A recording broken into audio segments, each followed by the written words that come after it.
Dungeoneers, you have come from far and wide to see this spectacle. Hi there, today I will be DMing this session, this one shot of the Paper Dungeon. To be honest, I don't even have a name for it yet, but that'll happen once we're done. You'll see it on the title. I'll name it 20 seconds in. Yeah, it'll be it'll be great. You know, Aaron, if you pull one out of your shoe and it's good, then sure. You know, I find it more amusing that we didn't last more than 2 seconds before somebody just laughed. Sorry, my bad. Keep going. Hey, what can I have a feeling we're going to be giggly today. Honestly, I don't really think we have any, what are they called? Announcements? You know, I almost said alarms. I don't think we have any announcements. There's 3 of us here. It's Drew, Lydia, Aaron, and me as the DM. So it's a small, little, happy one-shot. Do you guys have anything you'd like to say to the audience, to me, before we get into it? Don't get your hopes up. This is going to be a real casual game. All right. Anyone else? Saying that to, Aaron? Yes. I'm Grant's #1 fan, and I'm. Thank you. I'm not, apparently. Keep an eye out for us releasing a video of me killing this character before we played. Oh yes. Yeah. Maybe Grant will put that in the break. Maybe. All right. No promises. No promises, but maybe you'll see. We'll see. Or maybe, guys, check out. While this episode is not sponsored, our show is sponsored by the folks at Neverending. So check them out at beneverending.com or .app, where you can create cool characters and, you know, with cool art and gear and cool stuff, and you get to put them in little scenes. Eventually you'll get it animated and stuff. So check it out. It's pretty cool. Thank you for that, Drew. I needed a little water break before we were getting started. So if that's it before we get into it, this is my first, I want to say something real quick. Again, this is my first one shot. I've DM'd maybe like 3 times in my whole life. And so hopefully Aaron and his brain doesn't break my game. Hopefully it goes great. So let's get started. The scene opens. There's a log cabin in the woods on a hill. The sun is setting. You have all been invited by your acquaintance, Miss Butterdew, to a game night with her son. You are all standing in front of the entrance. It's a small cabin. In the frames of the door are carved. Not with anything in particular, just pretty designs. There are flowers, there's bees. It's real nice. What do you do? Oh, I mean, we were invited here, right? Yes. And we're all here? Yes. So, do I know the other 2 people here? No. So what exactly do I see? Good question. What does he see, friends? Well, he sees a large not another one of these. figure, a Goliath to be exact. Big arms, some patchwork hide armor, and with a great axe on his back. I would like to leave. No, you've committed. No, I'm saying in character. I hear this, I would like to go. No, game night is not worth it. My name is Uthal. It is a pleasure to meet you. Thank you, Drew and Lydia. You gotta get... Aaron, describe your character. Okay, I'm not gonna lie. Literally, I'm leading up to this moment. I'm like, crap. I need a voice. Now hear me out, Drew. There's still time. There's still time to not have that voice. No, it's solid. There's not. It is there. Aaron, this isn't your game. There's still time, Drew. We can save this recording. We can start it over. All right, we're starting over again. No, I'm just kidding. All right, Lydia. Lydia, go ahead. I am or Aaron. It's cool. Around. No, around 6 foot maybe to 6'5". Could be anywhere in that area. I don't write down a number. A tall, kind of yellowish Githyanki stands dressed head to toe in like cool like black leather and like a breastplate and like looking real edgy. He's got it appears to have a chain wrapped around kind of like Ghost Rider style, like around like shoulder wise with the belt. He has a cool glove on his left hand. And he sees you two and just says, "Well, hey there, kiddos. It's a pleasure to meet you. My name's David. We haven't met before, but I'm David. My friends call me Dave. I am a second rank a slasher for the cult of Nine Thenses, the masked goddess of assassins, vengeful souls, monetary wealth, and livestock. We do killing around the globe and honestly throughout the multiverse for cheap and free, depending on who you're asking me to kill. So if anything comes up, feel free to ask." Hold on. What was the name of that one kid from Between the Rows from the skating rink? No. We never talk about him again. Devin. It was Devin. It wasn't David. Never again. All right. And I only asked because Aaron is using the same exact voice. No. It's the same energy. It's the same energy, different voice. He's just, seems like a nice, friendly guy who's willing to do some killing. That's hello, sweet. David. It's a pleasure to meet you.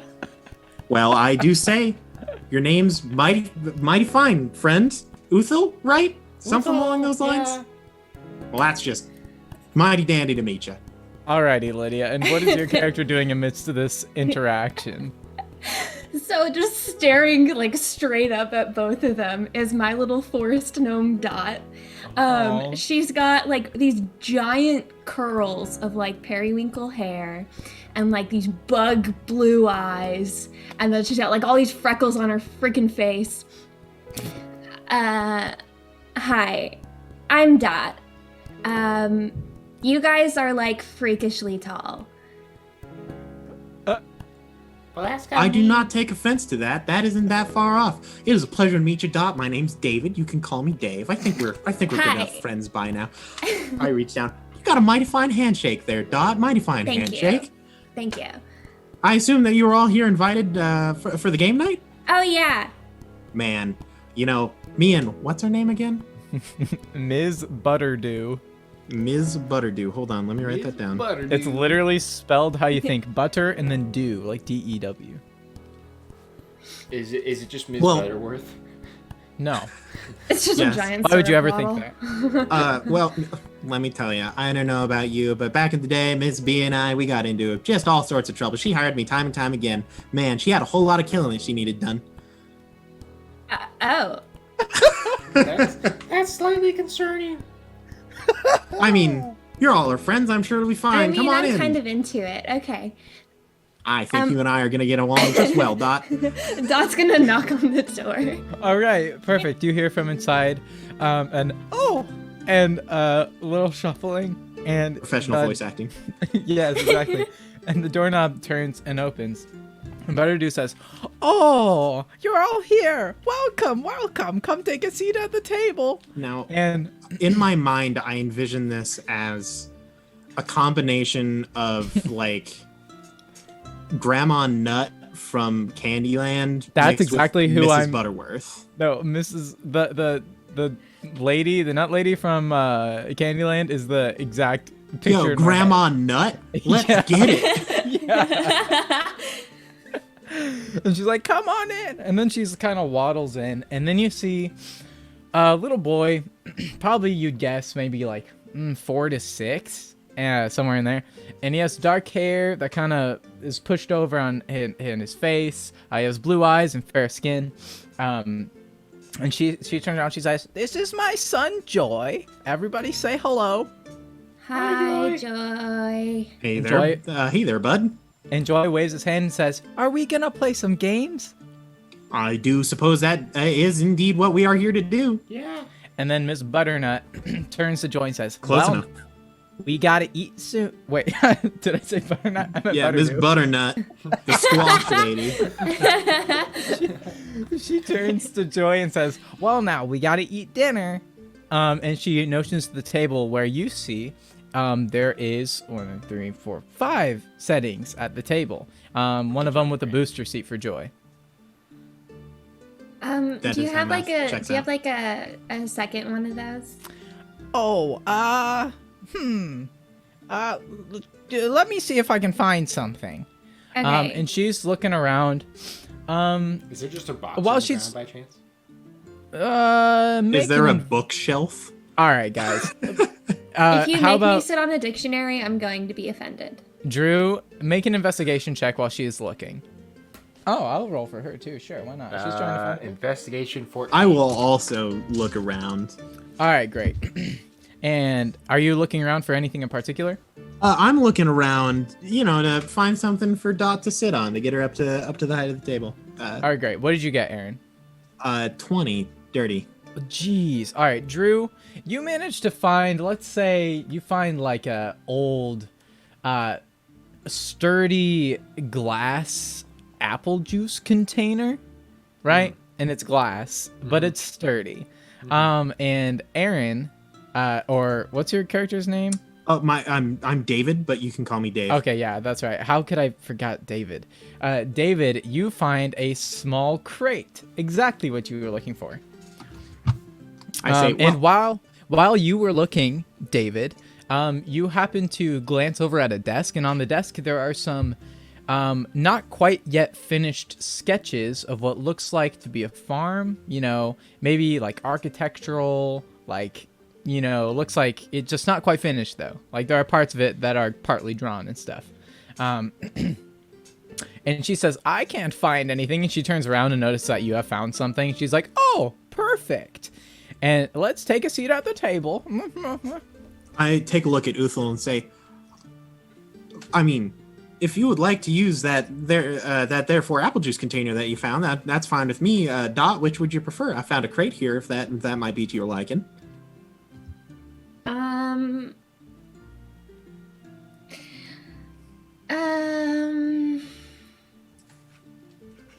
Do you have like a cushion or something? Joy pipes up and says, I have a pillow. Can I have it? Yeah. And he runs to his room and grabs a pillow. And by the way, I might as well let you know, since this is part of the game. When you walked in, there's a dining table on the left. On the right, there's a little living area. On the back left, there's a kitchen area that's very small that just opens right up into there. And then in the middle, there's a door that you can assume is probably a bathroom, has a little moon on it, let's say. And then on the back right, there is a bedroom, a door into a bedroom. The door is open. You can see one queen bed in there. And Joy runs in there, grabs the pillow and runs back in and says, "Here's my pillow, miss." Thanks. And then who's closer to me? Let's say that for the sake of it, what's your name? The character's name, Drew? Uthal. Let's say Uthal's closer. I'll just take the apple juice thingy and place it on the chair, put a cushion on, and then climb on and sit.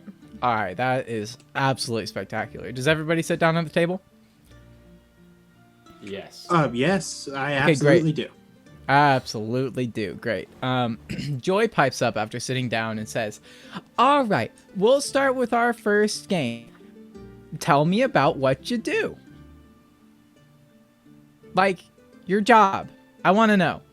I suppose I can start off. I've kind of already introduced myself.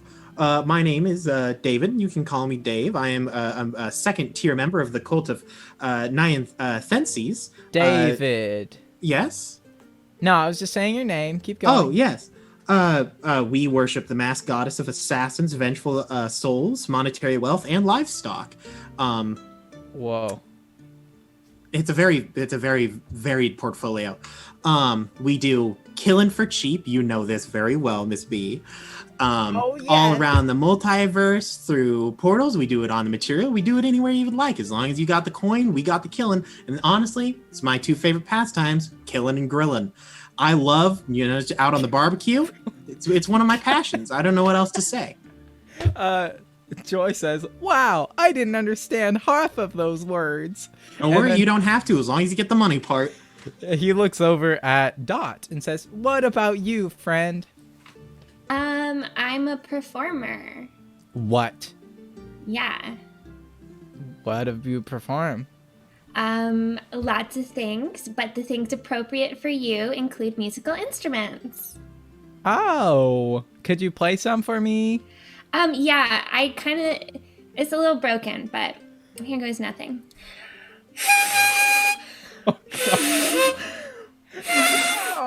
There you go. Miss Butterdew goes, "Oh," and clutches her ears. And then Joy says, "That was quite lovely." And then he looks over at Uthul. Is that right? Uthul. All right, Uthul. He looks over at Uthul and says, "Now, what about you?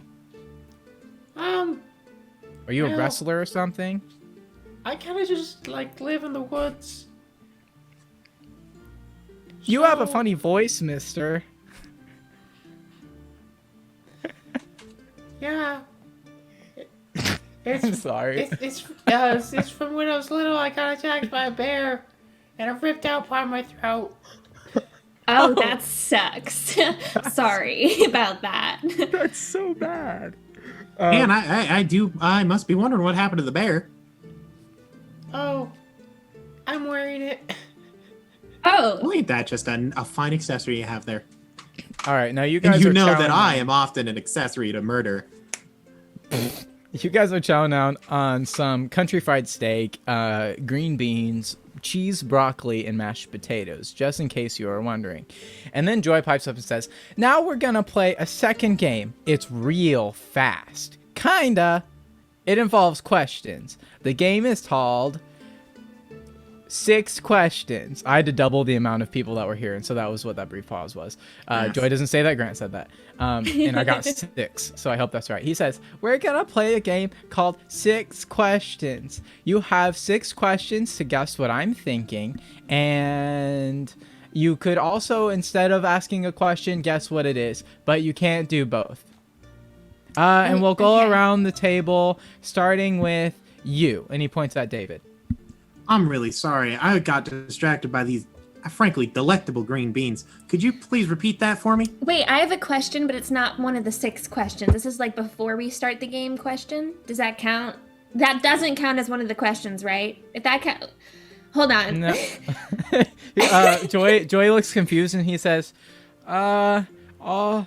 it's okay. All we have to do is ask questions in a circle and you have to guess what I say. Or think. Do I get 6 questions, or do we get 6 questions as 3 of You them? all- Does that count as one of the 6 questions? Does you that all- count as one of the 6 you questions? Wait, all yeah. collectively have 6 questions. A collective. Okay, thanks. Starting with David. Okay. I'm surprised. And I'm Joy asking you a knows question? that word. That's what's going on right now? You're trying to guess what I'm thinking. It's in one object.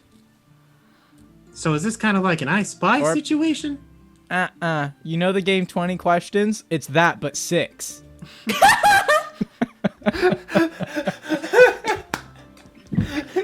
All right, so it took 19 minutes.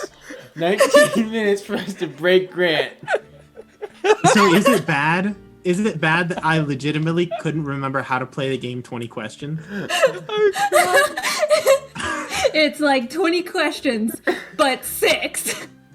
Now, if I knew what 20 questions was, that would be incredibly helpful. So, Aaron, we're asking questions like, Uh-huh. is the thing you're thinking of I'm ready. big? And he'll Yes say or no yes questions. or no. Oh, is so the it's yes or no question- question. Is the thing Yeah, I you're did thinking so of far. alive? Yeah, it was the wrong choice to start with me, Sorry. Grant. I'm not I gonna didn't- lie. That's okay. Let's see. And this kid looks like he's about 6. Yeah. Sure. 6-year-olds know what nouns are. Right? Yeah. Sure. Let's just assume start whatever with you Drew's ask, question. he'll be able to do. Is the thing you're thinking of big? In comparison to me, probably. That doesn't really give a whole lot of help now, does it? Okay. Okay. Next is Dot. Is it living? No. Okay. Is it? Is it? That's me. Is it round? Maybe after like 10 days, but usually no. Okay. What an All right, that's interesting 3 response. questions. We still have 3 more. Okay. David? Is the thing you're thinking of able to be seen from where I'm sitting? No. Makes Dot. this harder. You got 2 more.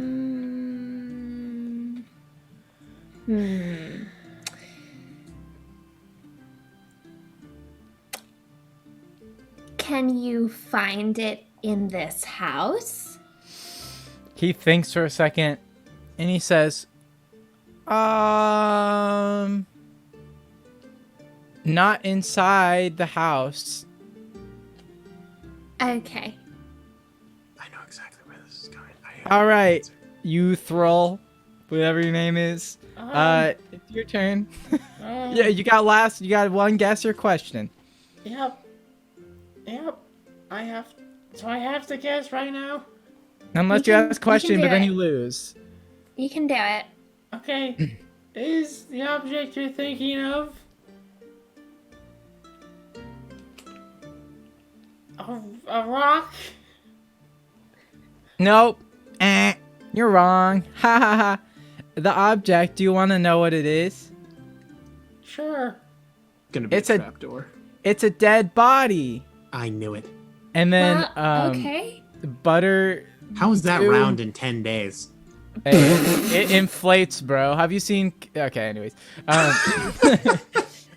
And so, Butterdew pipes up, says, okay, haha, very, very, very funny. And then the boy says, I need a potty. And Butterdew says, okay, you know where it is. And he gets up and goes to the potty. And suddenly Butterdew looks concerned. As soon as he goes into the bathroom and closes the door, she looks concerned and worried. And she looks at you, and she stands, motions you to the door. Do you get up and follow her to the door? I just got up, and I'll get down and go over. I mean, I follow. Okay, good. Yeah, you Thrill? I'm assuming you do too. Yes. Okay, Pog. And she says, she looks at you with wide eyes in a hushed voice and says, I don't have a son. It's watching. Please, hurry. Go out the front, around the house, and down into the meat cellar. I'll tell Joy you decided to leave to save time. Go, now. And she starts pushing you out the front door. Pushing. Go, go, go. Okay, And she pushes you. Okay, handsy. And she Can I- closes the door. Unless you try to do something about it. No, I go. Well. Thank you. Can I? I mean, I know the answer, but I know my person would do this. Can I roll an insight? Yeah, absolutely. Go for it. Good idea. Ooh. Okay.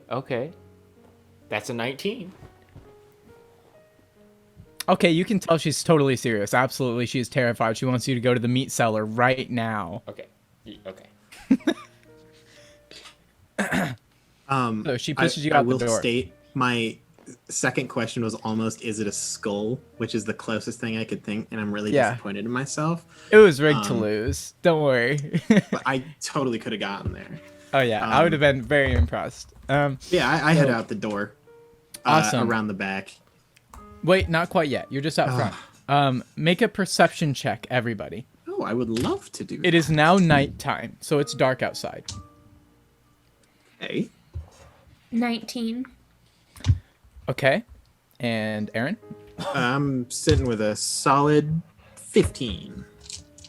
Pretty good. Okay, And perception Uthril? check. Yes, Ooh, my friend. Ooh. Perceive stuff with that number. That is a 17. Nice. All of you notice when you step outside that you can hear bugs, doing their thing. Cicadas going, wah, wah, all that stuff. You can hear wind through the trees.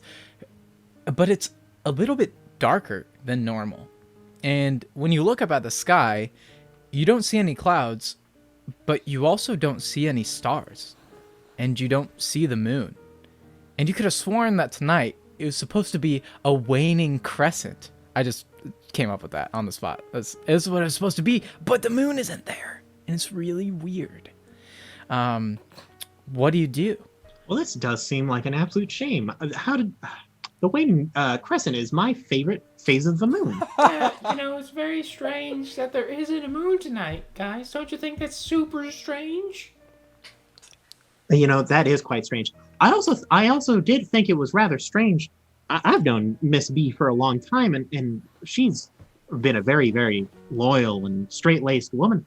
The idea that she would have a son while maintaining her Miss name doesn't quite fit with Miss B. I mean, killing. Well, fine. That just makes sense.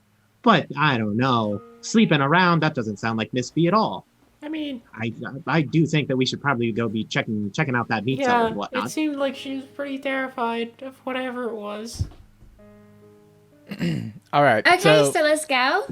Yeah, I perfect. think it'll be a great experience for all of us. Okay, So good. on the sides of the cabin, there is some thick brush. You walk around to the side of the cabin to go to the back. What is the walking order exactly? We let Uthel go first. Yeah, I'll go first. I'm the big beefy one. I think Uthel. I'm the slowest, so I'll go to the back. I Sounds will good. attempt to stealth around the middle. So I'll just kind of be like walking with Uthel, Good. kind of mimicking his steps and stuff. All right, Uthel, make a dex save with disadvantage. Oh, you're a barbarian though, right? I am a barbarian. Is this a thing that he can see? No, it's really dark, and you don't have dark vision, okay. right? That's fair. Yeah. And it's thick brush. Yes. Okay.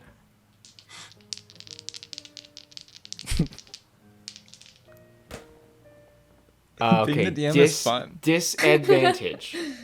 Disadvantage. Okay. Yeah, that's what I So said. that is an 11. Okay, cool. You totally trip, man. You trip on something. It feels pretty stuck in there, but you trip, and when you trip, it makes kind of like a hollow like boom sound, kind of when you trip on it. And that's it. Do you check what the thing you tripped on was? Because that's the point. I will if he doesn't. Sure, Okay, cool. I'll turn around and look at my feet. Neat. Lying there. Those who has dark vision. Dot does. It's done. All right. Unless so Dot, you see that there's a staff there, and this stave is it kind of looks like driftwood almost. It's like really smooth. It has some knots at the top, and it's like it has different what's it called? It's not straight, but it's more like bubbly. I don't know how to describe it. Kinky. Yeah, sure. And Sam. and it's covered in runes that have been burned into the wood. The entire thing. It's not a thin staff. It's pretty thick, and it's just covered in runes. And the end of it, like the end that goes down towards the floor, is totally scorched. Hold on, guys. Don't trip over it, and I'm gonna go and pick it up. Yep. It doesn't do anything. I got a stick now. I'm sure it's a mighty fine stick, Dot. I can't really see just about anything right now due to the absence of light. It's like really fancy looking. Oh, here, give me a second. And I will pull out a torch, and I will light it. Perfect. Oh yeah, you light that sucker, and you see now the staff, the stave. I love calling it a stave. Does that work? Can you guys No, give me that is actually probably the correct nomenclature or Yes, whatever. I love calling it stave. You pick up the stave, and it looks like how I described it. It has runes burned into it, and it's smooth, and it is wooden, and the end of it is totally scorched. But you have a feeling that you should keep it. Also, if You you'd feel like, as you though can it make, may be an important Yeah. piece to this puzzle in the future. if you would like, you can roll an Arcana or something like that, but you don't have to. I'll do it. On our 16. on our screen HUD, we just see important item get. Yeah, it just goes da-na-na-na. So you, Dot, can tell that this stave, it seems like something that would hold, based on the runes and scorch marks and everything, you would guess that this stave should have immense power. But when you look at it closer and you feel it and you do your arcane stuff, it doesn't seem to have any. It seems to just be a normal stick with markings on it, which doesn't really make sense, but that is what it is.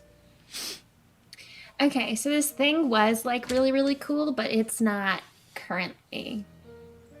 I know what Exactly. that's like. Yeah. Anyway, Perfect. do we want to like bring it with us? Does somebody want to carry it? I'm a little small, so I suppose I can hold it. okay, perfect. You do seem to be the most well equipped to be carrying multiple heavy things around here. Yeah, I'll just put it right here. Now, my athletic ability is nothing to sniff at, but I'm sure that yours is, far and far above superior. It's pretty good. Yeah. I will take out my great axe as we continue to head towards the cellar.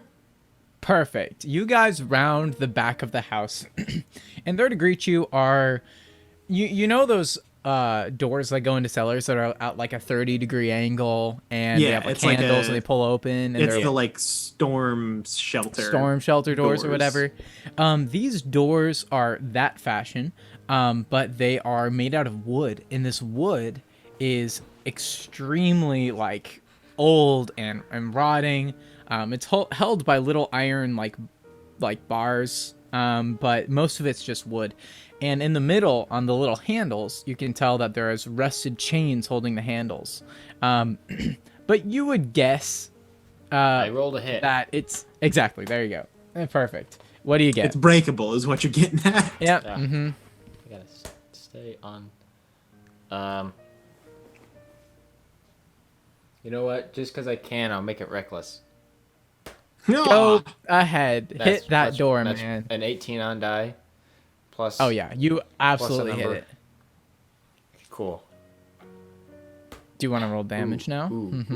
ooh. Okay, that's a 10. 3 is 13 plus. 15 points of damage. No. Oh, yeah, 13 points you- of damage. You wind up, and you guys, Dot and David, you guys can tell that he's about to swing. And so you guys take a step back, not because you're afraid, but because you know what follows. And he really just unleashes on this door, and it splinters. I mean, everything's flying everywhere. It smells bad. There are little maggots. It's great. And it just collapses. And once he breaks through the door, instantly you can smell a hint of of rotting meat, rotting flesh coming from the cellar, and it really doesn't smell good. As he breaks it open and you look down, you see that there are wooden stairs that are similar in stature, leading down, and the stairwell is pretty much made of dirt and stuff, and from the ceiling there are a number of pipes and chains and things that are kind of hanging down or protruding. You can assume that either it was used to hang stuff or that it's just popping out from the house, with the foundation. But this seems like this is where you needed to go. Man, this smell brings back memories for me. I remember the first time that I did killing on the mortal plane.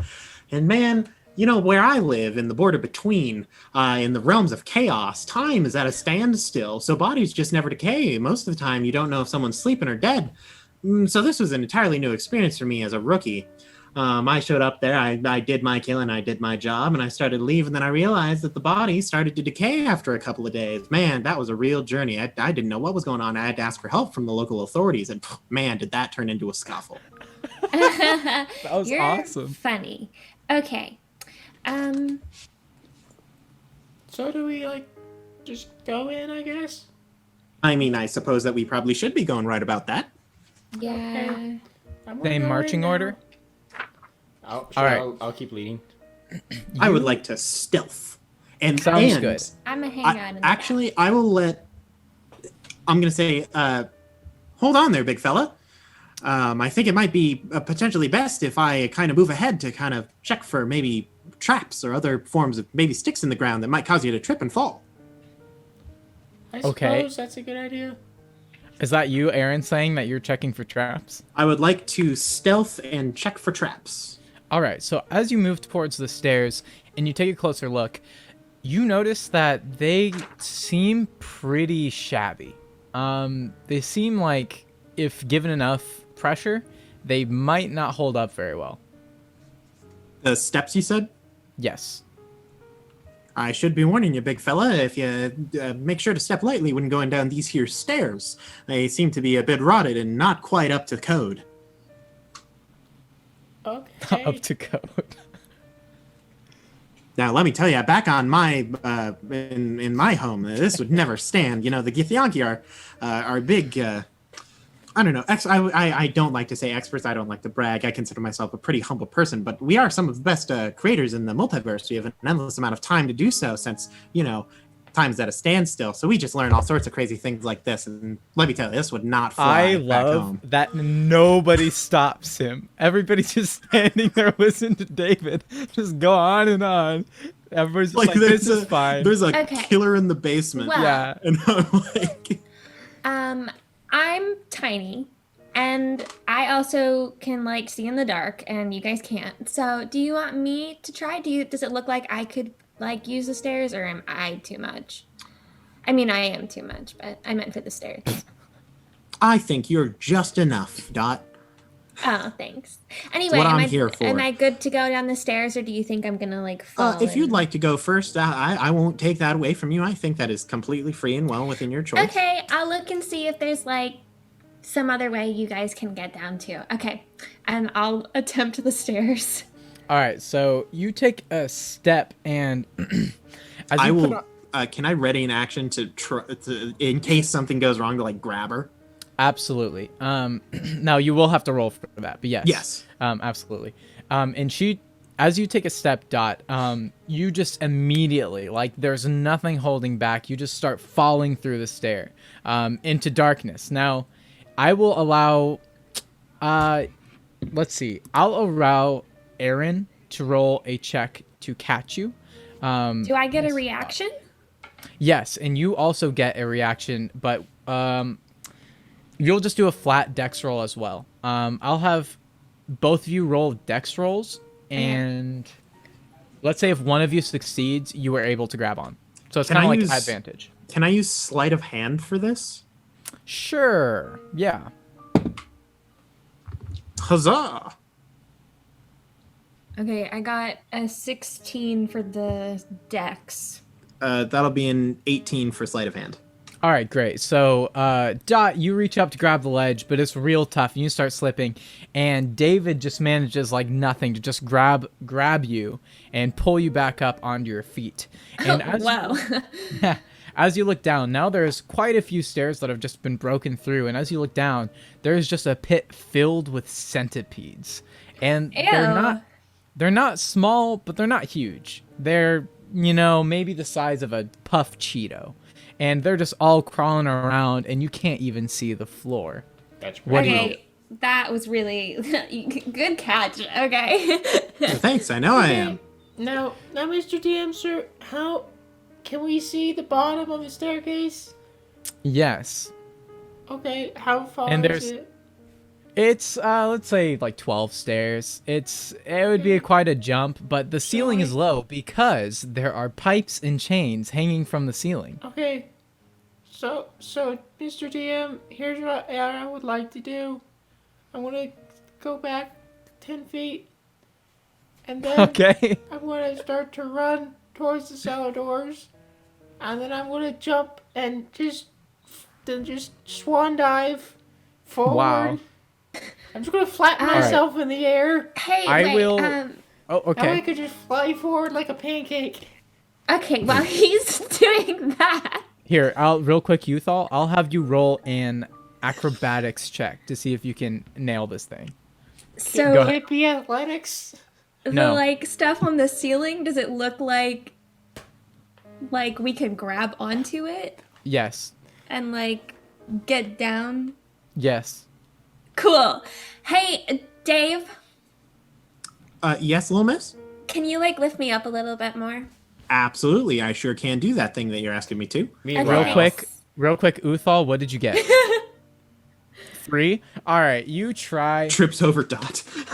You try and you jump and you can't quite make it. You kind of misjudge the force you need to jump at, and you actually end up hitting your head on one of the little pipes. Nice. And when you do that, it just kind of changes your trajectory and you don't quite get there. And at the base of the stairs, you actually break through the bottom 4-ish stairs. Nice. And as you do so, you fall into just, 8 inches or so of centipedes. And they start instantly just crawling all over your body, into your armor, into your face. You can feel them trying to get in your nose and your ears. And they just start biting you quickly. No. I need you to make a constitution save. Okay. Hey, you should be good at this. Come on, buddy. You just hear Dave go, "Whoa!" There's not a chance that I have advantage, is there? Only You're if you barbarian, you have... shouldn't need it. Yeah, no, you should be fine. Not doing good there. Bad. 10. Okay, No. yeah, no. I'll say you don't succeed, but you only take 5 piercing damage as these things are mawing you. And I will allow you to. It's pretty easy to just get up and get out of these things, and I'll let you even shake them off and get up if you so please. Okay. No, he's gonna fight the Or centipede. you could just stay there. I'm not gonna lie, I'm tempted to, but I will just. It's a just stairwell reach up. long pit of centipedes. I will just reach up and grab the top of the ledge and pull myself up. Perfect. Yes, and the pit isn't very deep. It's pretty easy to just get up and get out of there. And you can actually look back through the stairs and see the pit of centipedes. Now we can go back to Guys, I made it Dot through. and David. I had my hands like on her waist, like ready to pick her up. And, oh, He just like dives. are you all right down there, big fella? I'm okay. That This looks is what mighty you hear. unpleasant. You hear, "Hoo, ping," ah, and then he gets up. That's what you hear. That was amazing. Thank you. I love the Foley. All right. What are you guys Now look doing? here, Dot. I don't know if I can catch you again, so I'm hoping that you make it across mighty well. And Yeah, same. prepare Okay. my and arms whatnot. to catch her. On the Bang other bang. end. I'm So monkey you are bars. doing monkey bars across the chains and the pipes. Fantastic. I need you to roll either athletics or acrobatics, whichever one you prefer. That's a 21. Oh yeah, you like Tarzan. You're just swinging. You even use your foot at one point, and they don't know how you did it, but you just kind of did like a reverse aerial cartwheel kind of thing with your foot, and you managed to get down. And Youthal, is that it? Youthral? I can't remember. Youthal. Youthal. You are ready to catch her, but you don't even need to. She does like a backflip over your shoulders and lands behind you. Can I land on his shoulder though? Yeah, if you want to. She lands on your Okay. shoulders. I kind of do the little like the dad baseball pitch warm up. Now, mind you, I haven't attempted anything of this acrobatic nature since I was, I don't know, maybe only 80 or so years old. And back up.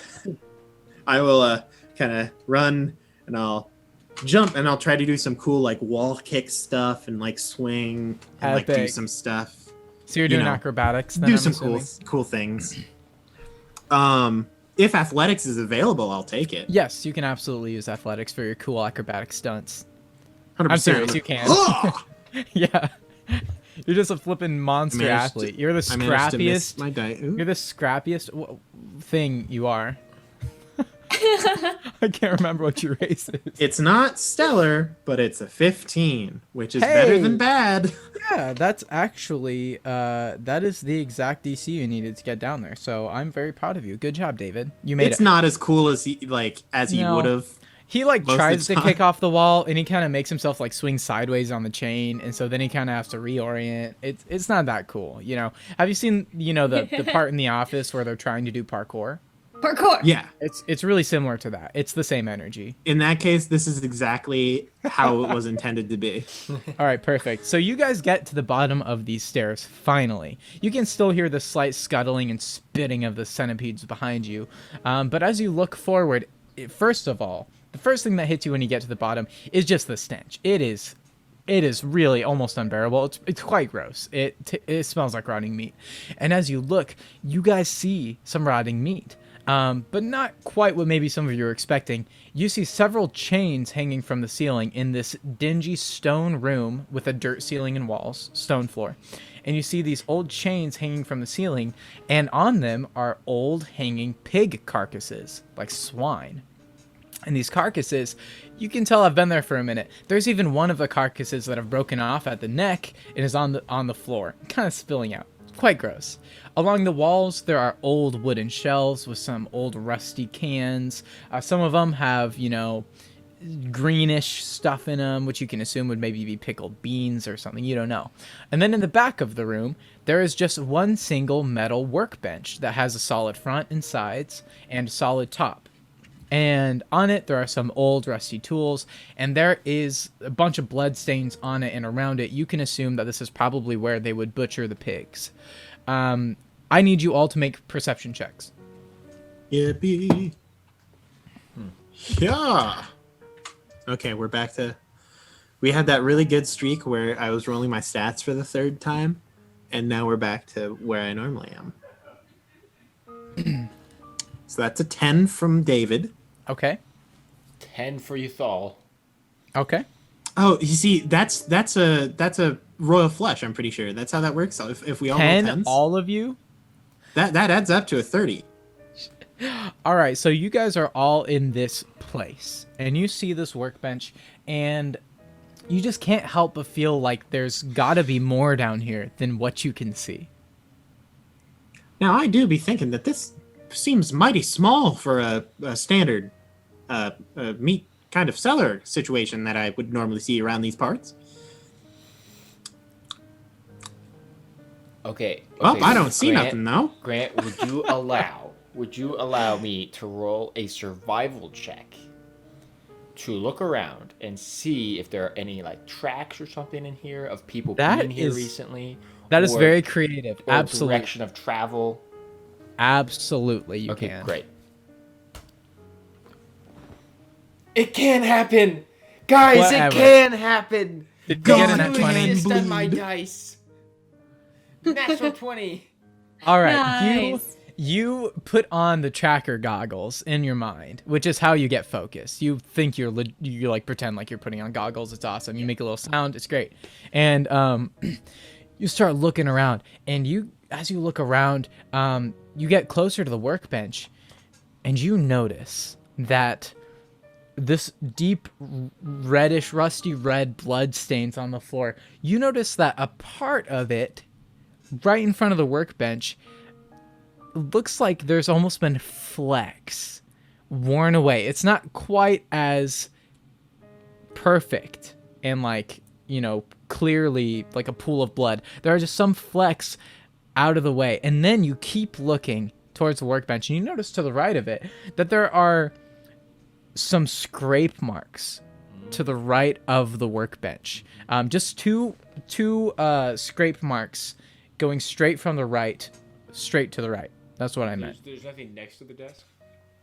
No. Okay. I attempts to push the desk across the floor. All right, roll. Try to push it that direction. Okay, I will do. It'll be a strength check, by the way. Okay. I'm on his shoulder, rooting him on. 20 total. Yeah. All right, roll with advantage since she's cheering you on. Oh, okay. And you really want to do it. I got you. Ooh, that's even better. 22. Still not enough. You can't push the bench. Well, I It thought wouldn't be you a had strength it. athletics checks by chance, would it? I'm going to say no.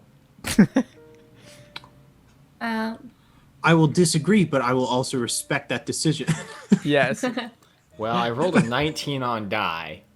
It's pretty darn good. Doesn't So- budge. It's having a hard time. There is a DC, by the way. I didn't want you to beat it with your athletics, so I'm going to say no. I guess there's a thing that- Wow, Grant. I'm wow. first off. I have a feeling I know what exactly I'm supposed to do here, but I'm not going to do it because that's not what Dave would do. Dave is taking a look at these tools on this workbench. He's a big tool guy. Okay. He likes working with his hands. He's just prattling on like, what kind of rusty things am I looking at here? I'm talking to him like, man, you know, people these days never taking good care of their tools. You know, honestly, this would be completely unacceptable, and I would personally, I myself, you know, being David, I would never let my tools go to rust like this. That's just bad. That's just a bad craftsman. I agree. I look over and see Uthal trying to push that bench, and I'm like, "What you doing there, friend?" There are scrape marks on the ground next to this bench. It makes me think that the bench moves somehow to reveal like a trapdoor or something. Some kind of fancy moving bench. Yes. I remember that. Those went out of style years ago. Fancy moving bench. I'm going to examine the bench for some form of keyhole or trigger mechanism. Absolutely, roll. Go for it. Is this perception, Yeah, investigation? you can assist him, sure. Investigation. Ooh. Can I assist him? Yes, Yes. absolutely. Okay. 18. Oh yeah, with your deduction, you don't see anything directly on the bench. You don't really see anything attached to it per se, but you guys both assume that probably what makes it move is an external thing, somewhere close by. And so things in the room, there's pig carcasses and Hanging from chains, nothing shelves. else. There's shelves, and then there are the stairs that you came from behind you. Are there books on the shelves? No, there are only a few cans that are rusty. Yes, Dot. On Euthal's shoulder, can I reach the chains? Yeah, sure, you can reach the chains, absolutely. I'm just gonna start pulling on him. Nothing What I was happens. gonna do. Okay, well, this is a good idea. How, One of them how actually- high up are these pig carcasses? They're just, face level. Like you're pretty much looking at a pig's face when you look at it. You mentioned that there you was being tall. there was one specifically that had its like neck broken. Yeah, that one's neck is broken. Its body is on the ground. I'm gonna check that one. Sure, go for it. I'm gonna check the body. I'm gonna check the head. I'm gonna. Check I won't the even make chain. you roll. It just looks like a normal pig carcass. Alrighty. Okay, but you did say that there's blood on the on the desk though, right? Yes, that looks like where it used to be butchered and stuff. Okay. Well, I do think that I have come to rather something of an impasse. I am just mighty stumped right I here. take one of the pig carcasses Okay, Off go the for it. It smells real bad. and I lay it down on. I'm climbing table. off your shoulder. Yeah, you do it. No problem. Easy. Nothing happens. Nothing happens. Yep. I would suggest that would have been really smart though, Drew. That is so smart. I should have done that. I would suggest looking around on the walls. Well, you I'd asked about like if to there were look things in around the on room. the walls. All right, perfect. So Dot, you from your vantage point before you jump down, you look around and back through the broken stairs. You see a big red button, and the button says "Open workbench." That's And guys, it look is at that. across. It is across the pit of centipedes. Oh, gross. Give me Okay. a distance number. I'll say probably about 12 feet or 15. Would that be better? Yeah, that's a better D&D thing. Let's do 15 feet of centipedes. 15 feet. And Drew, you just mathed this out previously. If you have a 10-foot start, how far can you jump? If using the normal rules of D&D, if you have a 10-foot running start, you can do a running long jump equal to your strength. Not your strength modifier, your strength total. Gotcha. Is there a floor beneath this button, or is it like just a button on the wall in a pool of centipedes? Just a button on the wall in a pool of centipedes. How big is this button? It's pretty big. It's about the size of a large hand's palm. All right, I'm gonna try to do some rogue stuff. Do you have a? No, hold on. It's okay. Wait a second. I'm gonna cast Mage Hand. Yeah. I also have Mage Hand. Hey, yep. You can dot. You're like, wait a second. It just clicks and you cast Mage Hand. Oh, silly. Okay. And then I'll cast Mage Hand and go and press the button. Boom, and it moves. It's not hard at all. It just whoomph, and you just hear behind you the workbench start to move. And as it moves, it reveals to you just a hole in the ground. It's big enough for, it might be a squeeze for David and Uthal, but there's just a ladder that leads down in a stone hole that goes straight down.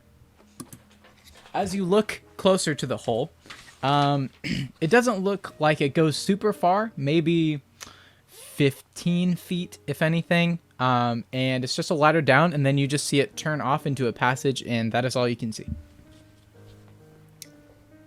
I will check to make sure that this ladder is safe. There's not like spike picks on the wall. Yeah, or some random spider drop that's going to fall from the ceiling. I'm going to take I'm going to periscope 360-degree view of this hole. You don't see anything in particular. There is nothing that looks remotely dangerous. It looks like solid. It's a metal ladder. It just looks like normal stone walls. There aren't any holes or divots. It's just perfectly carved out. So you don't think there's any room for traps. The only thing that might concern you is the pig sludge that's kind of starting to drip down from the side of the workbench on the hands of the ladder, and kind of down the wall. So as you go down, that might be a little gross, but other than that, you are fine. Well, other than semi-disgusting for your full experience, I think that this might be just pretty dandy. Okay, I can go down first if that's what you guys want. If it's Be careful not to get stuck, because if you do, we can't get down. True. Yes. Then, but on the other hand, if you do get stuck, I suppose that'll stop anything evil from coming up too. Yes. So go on right ahead. That's a really good way of looking at it. That's true. Your sacrifice will not be in vain. I will. You got it. Yeah, you can do it's it. a tight squeeze, buddy, but you can get down. You go down, there's no problem. It's just, the pig sludge is kind of gross. That's just the gnarliest thing. Do you all follow? I look at Dot. Would you like to go follow after, or would you like to go last? I'll go ahead. Alrighty then. Perfect. So you all make it to the bottom, and as you look down the corridor, it's not very wide. Dot kind of has to look through Uthal's legs to kind of see. David, you're fine. And as you look down, it's a long-ish corridor. We'll say probably 60 feet or so. So it's not a small corridor, but the whole thing looks to be carved out of stone pretty much perfectly. Again, no divots, no nothing. But one thing sticks out to you. On the right side of the wall, about 30 feet down, there's a torch that is sticking out on a holder in the wall, and it is not currently lit. And next to it, it looks like there's one of those little depressions in the wall that has a flat section on the bottom, and then it's like a parabola above it, or like a semicircle. So it's just a little depression, and that's all you can see from this point. Do you continue forward? That certainly seems like a mighty conspicuous torch and divot placed into the wall. Using the torch Yeah. that I have, I will light the other torch. So as you walk down the tunnel, first you hear the workbench above you shut. Ooh, I don't like that. And as you walk down the tunnel, your torch starts kind of fizzling a little bit and flickering and getting smaller as you move farther and farther down the tunnel until you're very close to the torch and it actually sputters out. I will allow any of you, if you'd like, to roll an intelligence check to see if you can consider why this might be happening. Oh no. Not a clue. Okay. Nada. All right, Dot, what you got? 14. Yeah, sure, that's enough. Dot, you think like it smells kind of, it's starting to smell a little sulfury. You can't smell the pig really anymore, which is nice, but it's starting to get that kind of like, underground, like it doesn't smell nice, but not terrible. You have seen a few, I'm going to stick this in there. You don't think it's dangerous. You've seen a few bugs and things on the wall. But you think that it's because there might be a lack of oxygen down here. So the flame just can't stick around because it's not getting enough fuel. And as you get closer to the torch, Dot, you notice, I'll say that you notice since you have dark vision, right, Dot? You notice that the torch on the wall is already wrapped and everything. And in the little indent, there's actually a little jar. And inside the jar is this greenish, very, very faintly luminescent oil inside the jar. Hey, can I reach it? You can like hit the end so it can kind of fall if you want it. You can hit it out of the thing, but and it is like Okay. pitch black. It is dark. So there's this like oily thing in a jar that I just got.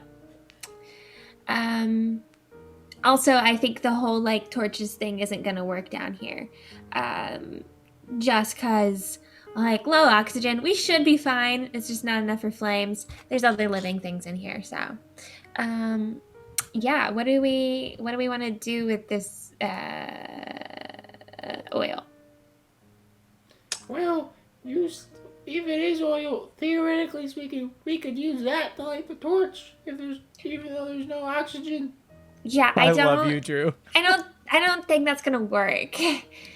But it Now is the good oil thought. is greenish. It doesn't look like normal oil. Okay. Yeah, no, it's like green. Like it's not normal oil. Would that mean that we get green fire? I would love to find out some other time. We'll hold on to it, and if there's any left over, we can try it out when we can light a fire, okay? I'm gonna look around. Does the hallway like continue? Is there a room there? Hey DM, do I know of the thing that exists called alchemist fire that can like burn underwater and stuff? Yeah. Would this strike any tunes as to this You- potentially being a source of fuel that does not require oxygen? You think after hearing Dot talk about the strange oil and remembering alchemist oils or torches and things like that, you think that this oil might be specially enchanted or crafted so that it could burn at a lower oxygen rate. Now, hold on there, little miss. I think that we may very well have a solution to this problem. This oil may just be a way out of this kind of mess that we found ourselves in today. I Okay. think that it could potentially be some kind of ensorcelled oil that may allow us to see in this darkness, although it is lacking some oxygen. So Euthal was right. Strangely enough, although I do not think that he is by any means a less intelligent being, yes. Wow, I'm like so proud of you. Okay. And I'll go over and I'll put this. Can you like give me the torch real quick? It is If dark. I could see where the torch is, I Okay, certainly would. I'm gonna tap on Yuthal's leg and be like, I'm down here. I'm down here. reach, Okay. yeah, down. Thank you. Thank you. Yeah, Okay, you get it. I'll put some of the oil on and then I'll use prestidigitation to light. Sure, absolutely. And it lights. And it is a pretty good flame too. There you go. And this flame actually does burn a hint of green. Wow. Yes. You like nailed it on the head there. Hey. Thanks. pretty That was good. not You know, that was not previously meditated. I just thought it was cool aesthetically. my So thanks for that friends idea, call me Drew. Smarty Pants. Even though I'm not smart, nor do I wear pants. Nor Wait, do you what? have friends. No, nor do I have friends. Correct. Got it. You just hear I'm- from upstairs. Got him. Okay, anyway. This is just from out of game knowledge that I know that you are a hermit. As you get Keep down going the forward corridor, now. as you keep going down the corridor, you notice that the far wall actually isn't just stone. It actually is a door. There is, because I forgot to say there's a door before. There is a door at the end of this thing. And this door, if you choose to try to open it, opens. I Hey. would indeed try to open this. I do think Okay. so. Fantastic. You open it, and it creaks pretty loud. And it echoes a little bit down the corridor.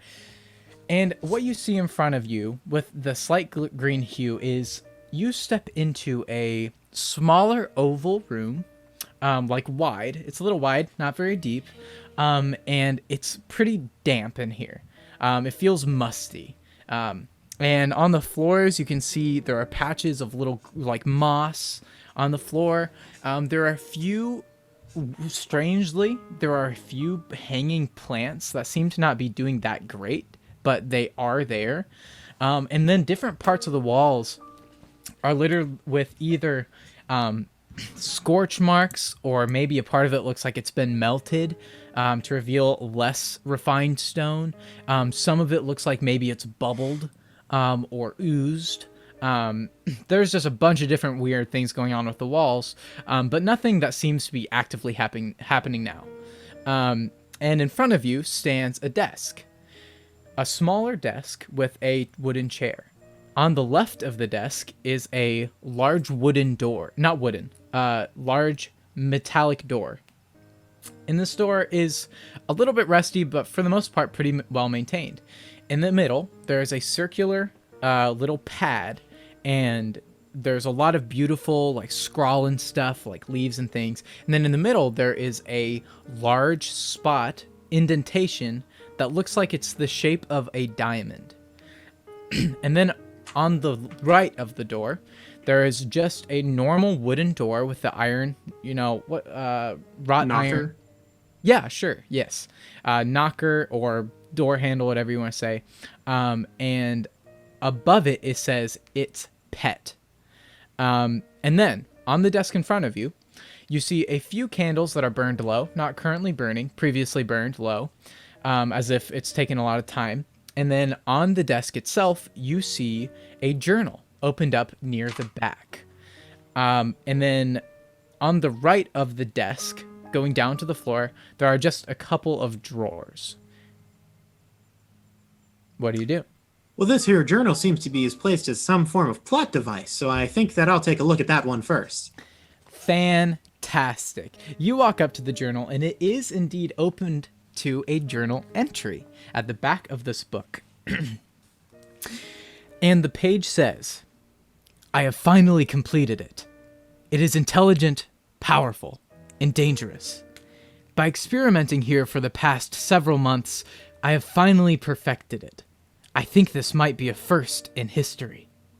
I will be back to check on the progress. Hopefully it doesn't end up killing me. Its pet should keep it happy for a while. He's learned not to complain so much. He'll probably survive. Well, maybe. Haha. If this all goes smoothly, then we'll be unstoppable in due time. They'll be happy to hear about this down there. The transfer from the staff was actually pretty smooth. I could have died. I put the staff in the brush next to the house so that it can't use it to make more of itself, or destroy itself for that matter. I hope I don't forget where I put it. At least I wrote it down now. Ahahaha. See you later, me. Signed, Carnatus. Bye now. XOXO. and then there's a little heart. This man seems very fond of himself. Which I can very much understand. Yes, Dot. Can I start looking in the drawers? Absolutely. Go ahead and make an investigation check.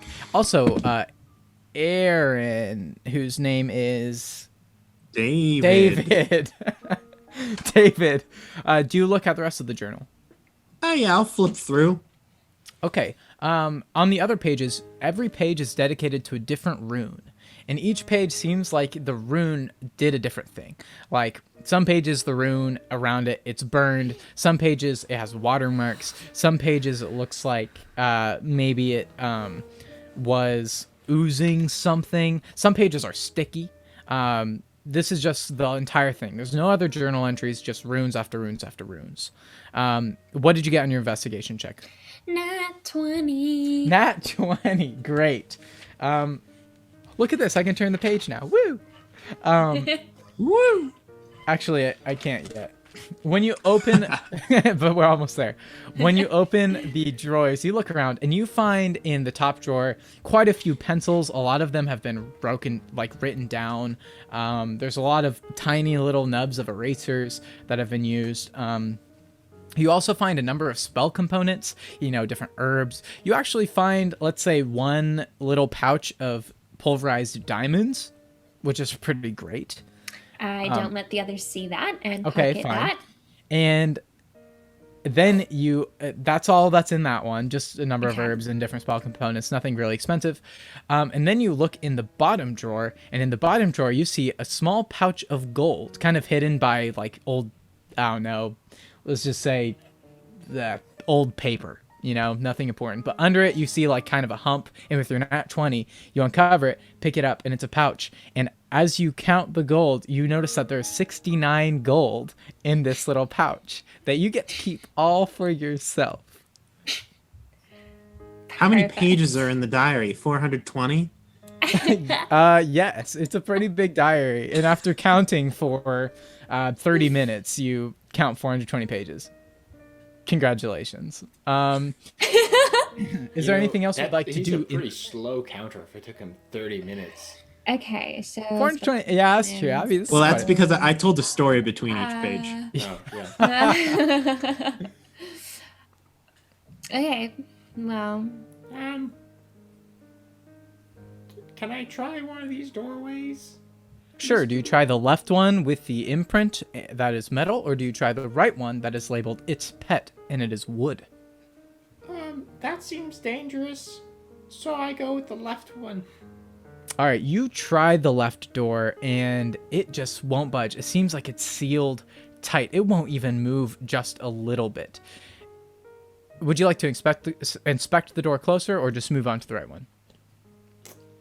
Well, I'm a barbarian, so I just go to the right one. Sounds good. Do you go inside? Does it open? Yes. Do I see anything in there? So, as you creak open the door, your light shines in the door, and you see kind of a quarter circle-esque room. The left side of the room is just a curve, and the right side of the room is flat, and the bottom of the room is flat, all carved out of stone. Your light shines in, and on the right side, on the right wall, you see just a normal wall, go for about 10 feet, and then you notice that it turns into metal bars. And these bars continue all the way back to the back of the room, which is about 20 feet. Not a very big room. And when you open the door, it reeks of urine and feces. And you notice that in front of the bars, it's like stained a darker color. In this like, kind of pooling design. And you can hear some labored breathing. Like... Just barely in the back of the room. Towards the bars or towards not the bars? Are you asking the group? No, I'm asking you. Me? Where is the breathing coming from? Is it towards the bars? It is coming through the back, from the back of the room. seems like it's coming from behind the bars. Okay. There See- seems to be somebody in here. Oh. Uh-oh. Am I...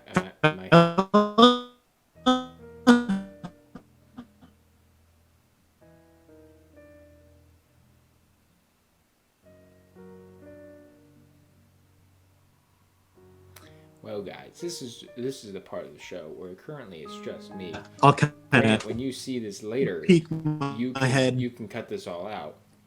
That way, it's not quite No, bad. no, this is all staying in. This is all. All the lag. You This and is your the- technical this difficulties is the are going paper to be dungeon. immortalized forever. Exactly. This is the paper dungeon. We always need. I'm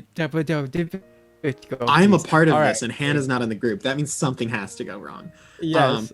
I did. I What will are you doing? put my hand on Uthel's like tricep, kind of lean my head around into the room, just be like, "Excuse me, is there any gals or fellas in here?" You hear from behind the bars. That's all I can get out. Can I peek in between their legs and see Absolutely. if Yeah. This is You we're see just this. muppeting. You see the same thing, but now on the back, like curved wall, you just see a weird like conglomeration of your shadows, and then the bars and everything. That's all you can see. I see? Hello? Do you mean us any harm, sir? Or madame, since I cannot see you currently? He says, Ah, screw it. I'm going in the room. I suppose that's probably a no. Yeah, I will also head in. all right. As you guys approach the bars and walk in front of them, you see a cell. And in the cell, the floor is covered in some darker piles, and it's just kind of moist, and it just smells horrible. It's really quite nasty. And you see on the floor against the wall, in a small cell that's just made of stone and bars, a malnourished older gentleman, a man who you can see his ribs. His arms look real thin, and he has a bit of a beard, but his graying hair is actually falling out. And he looks at you, very as if he's very, very tired and hurt. And he kind of like falls over towards the door and kind of crawls forward and reaches his hand out through the bars. And he says, "Please." Well, old timer, you look mighty terrible. Is there anything else in the cell with him? No, it's just the man. He Is looks there like a he's- door or a lock or anything? No, it's just bars and stone, but he looks like he's in pain. I take out some of my rations and I hand it to him along with my water skin.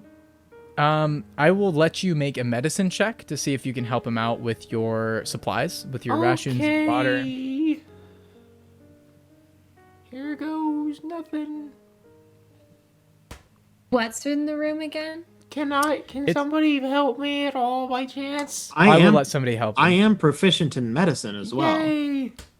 It's just technically a stone. better number. It's just stone, metal bars, and the man, and then a bunch of sludge that you can assume is his, Waste. 14? waste. Yes. Yeah, absolutely. You give him some food, and he takes it gratefully, and some water. He seemed very parched, and even that little bit seems to give him a little bit more strength. And you help him sit up against the bars, and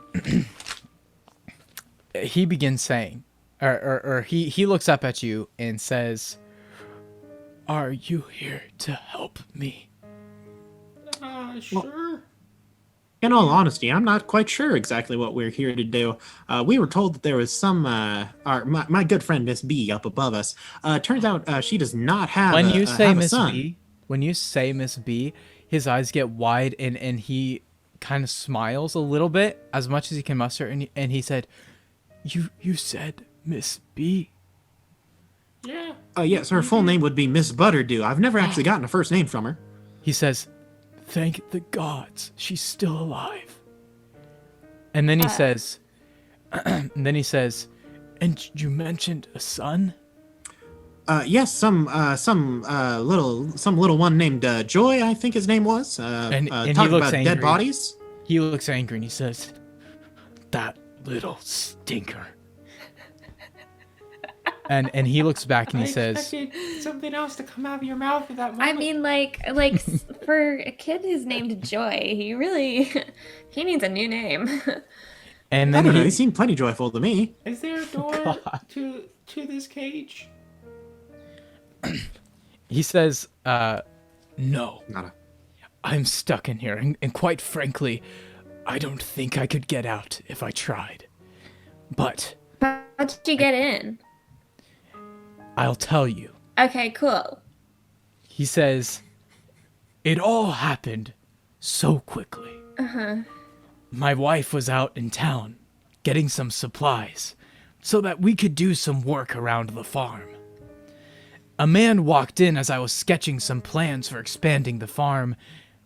He was a handsome man with a wooden staff that he carried in his right hand.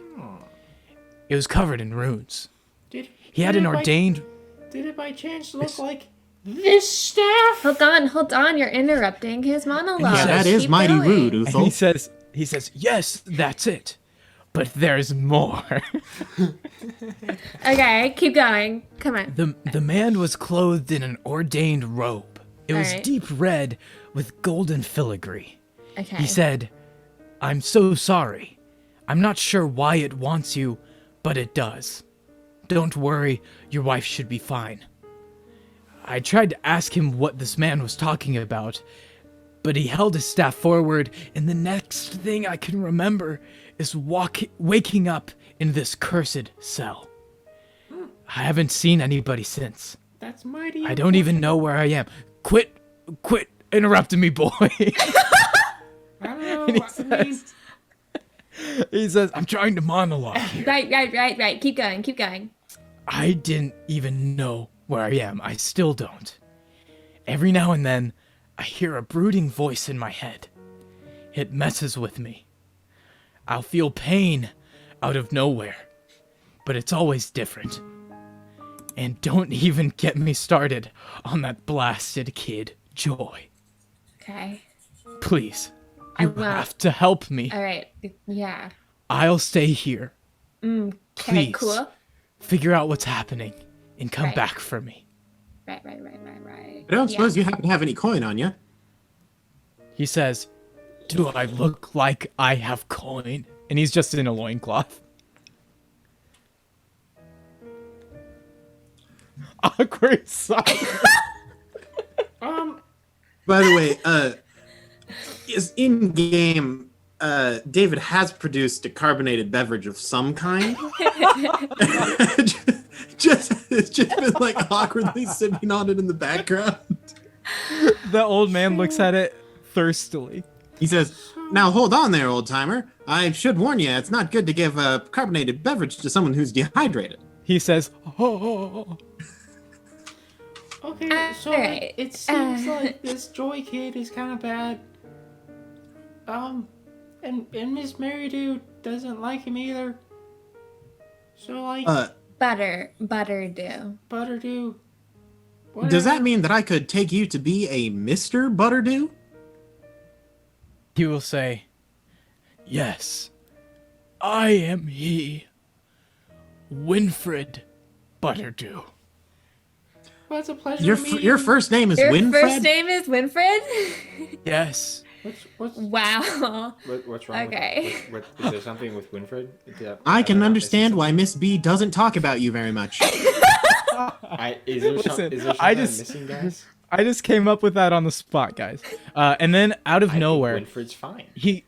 out of the nowhere, he clutches aside and yells, "Oh! Oh! Oh, okay. And Whoa. he starts writhing and wrenching in his cell until eventually he just passes out. And he's just laying on the floor. Well, that looks like all the information we're gonna get. Okay. Now, I don't suppose that it would be just a kinder thing to put him out of his misery now. Well, You monster. Okay, first of all, you didn't get paid to do that. Okay. I know, that's why I asked for the coin. maybe. Well. All right, but you well, work we'll for wait Miss on that. Miss Butterdew. Maybe she'll pay you.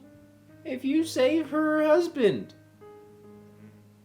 It's been a while since I've worked on a maybe, but I suppose for old time's sake, she has been a loyal customer in the past. Okay, so what do we want to do now? Well, there seems to be some sort of wizard guy and the kid. Yeah. He said he was handsome, right? Yeah.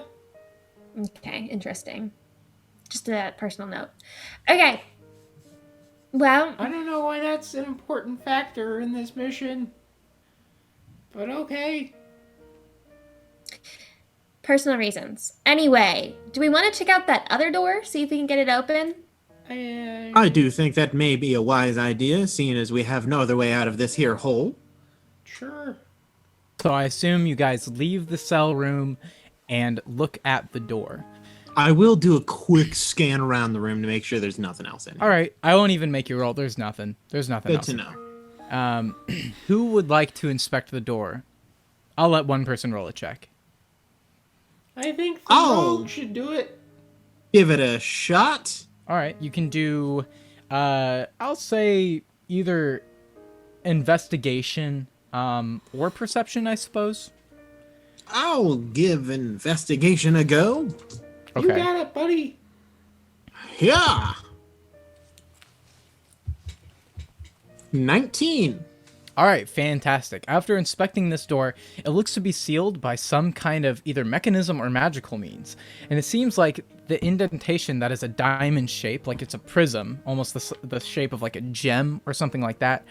You assume that once something is placed there that fits just right, that will indeed trigger whatever the door's locking system is, and that will be what allows you to walk in. Now, I can't quite remember the description of it, but what does this staff look like? The staff is just a normal wooden-looking, like driftwood stick with some knots. And the end of the staff isn't like it's just diamond shaped conveniently. No. Okay. I mean, I could just try and smash it, and maybe that would unlock it. I say we probably should use that as a last resort there, Uthal, due to the fact that if you perhaps hit it but don't break the door down, it may just break the mechanism inside. Maybe. I think that we should examine some other options first. Did you say that there was another desk in this room? There was just that one desk that you already looked at, but when you turn towards the desk, away from the door, you see out of the corner of your eye, Joy, standing in the entrance. Oh, gross. I'm just still looking at that door. Yeah. And like, but like even after, like, if I just look at him, is he gone? No, you look at Joy, and Joy looks angry. And Joy says, "You left my party, and you're not even supposed to be down here. You better get upstairs right now, or else we're playing hide and seek." And then Joy vanishes from your vision, and the torch just wins out. And then you can hear the door going into the corridor creak open. And you hear, at the end of the corridor, and a small light is now shining on the ladder at the end of the corridor. And that is where we are going to take our short break. Doodaloo. See you guys in 10-ish minutes. It'll be a great time. Yeah, get your snackos, go to the restroom. We'll be back soon. Things are Bye-bye. going down.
welcome back from the break. Dungeoneers, I hope you enjoyed it. I hope you got some snacks. I hope your tummy's happy. Maybe you got some tea. Maybe you're gonna drink some tea while we do spooky stuff or whatever's waiting us ahead. Last thing that happened was Uthal. Is that right? Yes. Uthal? Nice. Uthal turned and saw Joy. And Joy essentially said, "You guys left my party. I'm sad. What the flip? Plus, you're not even supposed to be down here. So, you guys should play hide and seek with me upstairs." Joy vanished. The torch went out, so it's pitch black again. And down the corridor, you heard what you can only assume to be the workbench. And you saw a small light just start to glow on the ladder at the end of the corridor. Drew, cue the spooky music. Thank you. What do you guys do? Well, I think we gotta go back. I do think that might very well be the best possible course of action here. I'm sorry, old timer. I'm not sure if we're going to be able to save your life. We'll see what we can do, but in case that doesn't quite happen, there is always the option of me ending it now. He doesn't respond because he's passed out on the floor. I take a look around the corner and I say, I don't think he's capable of answering. Yeah, I don't think right now, no. So, like, are we okay with the I possibility take of out a finding quick this piece kid? of paper. I go to the desk. I grab one of the pencils. I write down. I say, do whatever you want. I'll follow along with it. And I'll write a thing that just says, one free murder of self, courtesy of the cult of Nyanthensses, the masked goddess of assassins, vengeful souls, monetary wealth, and livestock. Please redeem at your will. And then I'm just going to kind of slip it through the bars. All right, you feel your way around. You get it in the bars. You can't see it, but it falls in the kind of the like gross, very thin layer of moisture on the ground, and it fine. gets a little dirty, but at least the text is face up. But you can't tell because it's real dark. Doesn't matter. But you do see very, very faintly a faint glow coming from the end of the corridor, which is just barely lighting one another up, like the silhouettes. I say we just go for it. Yeah. Perfect. Do you guys head down the corridor? Yeah. All right. You go down the corridor. Nothing happens. It's just real dark. And as you approach the ladder at the end of the corridor back into the meat room, you can look up through the hole and you see lights kind of, flashing in a way, not on and off, but brighter and softer, kind of back and forth in the room. Do you guys continue to proceed up the ladder? Yes. All right. You climb the ladder. Once again, it smells bad. And you climb up it, and you can see a trail of these little dancing lights in the air. These little orbs of light kind of moving back and forth. They're kind of pleasant, actually. And they're not very big, but you can see them almost every, let's say, 10 feet or so. There's quite a few of them leading out, up the stairs, out into the forest, back to the front. For this point, I knew you guys were going to try to have to get up the stairs. I'm just going to let you just say you guys get up the stairs. I know that's kind of lame, but for the sake of time and for the sake of the continuity, you guys just you get up the stairs. And the lights seem to travel into or to the front of the house. Would you guys like to continue following the lights? Yeah. This does Okay, seem like perfect. a situation that I would like to pursue. Fantastic. You guys continue following the lights, and they lead up to the front of the house, back into the house. Would you guys like to enter the house? The inside is dark, and the front door is open. I do knock on the door frame. Excuse me. There's no response. It is just dark inside, and as you look closer, all of the doors inside, the door to the bathroom and the door to the bedroom, are closed as you peek inside. Well, he did say you want to do hide and seek. So I Well, suppose he wouldn't make himself known. I just figured that it's mighty rude to enter someone's house unannounced, even if you have been there prior.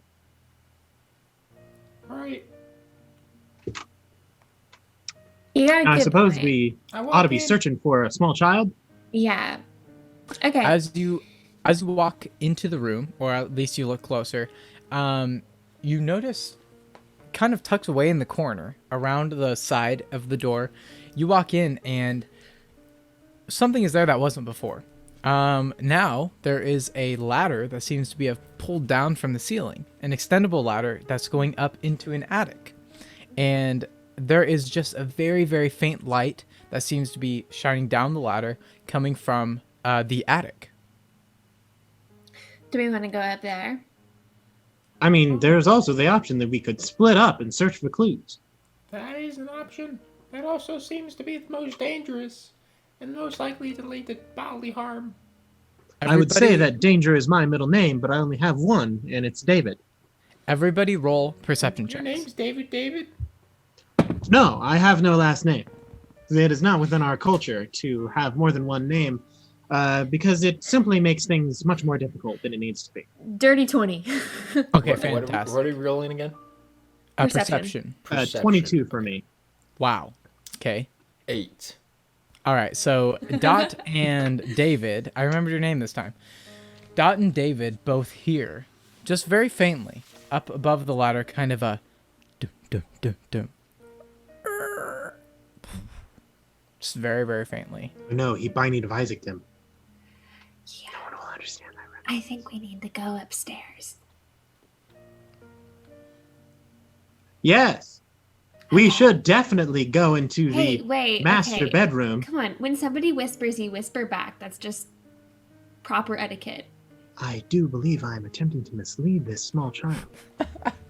Make a deception check.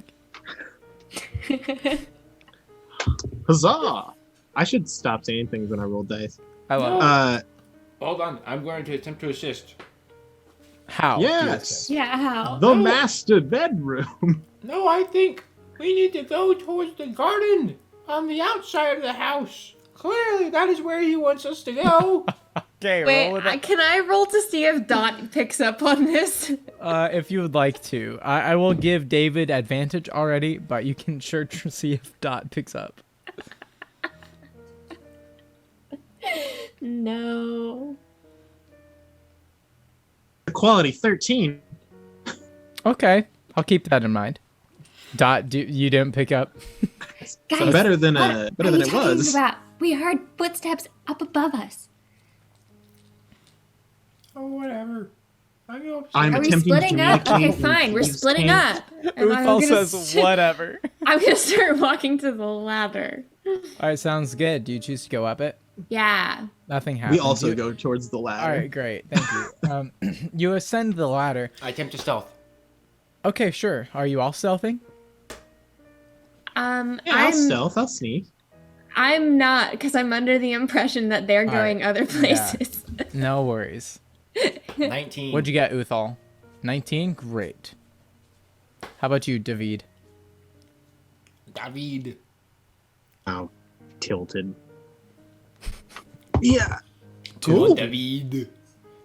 Whoa. You can do it, David. 22. Wow. Okay, yeah, you guys are real stealthy. The ladder doesn't even creak. When Dot goes up it, it creaks a bit. But when you guys go up it, nothing. So Despite Dot, the as fact you... that she is easily, It creaks like, for a the quarter gnome, of but our- not the of our Goliath. weight. Yes, I don't exactly. I don't even climb the ladder. They all go up the ladder. I will cast jump on myself, and I just go and land Alright. in the attic. All right, you guys all get up in the attic, and you can see some, like, in the attic on the walls and things, there's some old, boxes and draped things and stuff like that. But nothing very interesting. There's a pretty thick layer of dust. And across the attic, only about 10 feet away, it's pretty close. No, let's say 20 feet away. Yeah, that's better. About 20 feet away at the other side of the attic, there's a large toy chest. And there are some toys strewn about in the attic, like a little bear, maybe a little, like, wooden choo-choo. Do they have those? It's what they would imagine a choo-choo to look like. Maybe a little chariot or something. And the dust has been disturbed all over there. It looks like a child has been playing there with these toys. And as you look, it's pretty clear that there are little footsteps going from the little ladder back and forth from the toy chest. And it's also lit up by a few candles around the toy chest as well, which I did not mention. So you can see, it's just dim light. And on the front of the chest, it says toys. I just wait for Dot to do something. Same. Q dot. Joy! Are you in here? No response. Wow.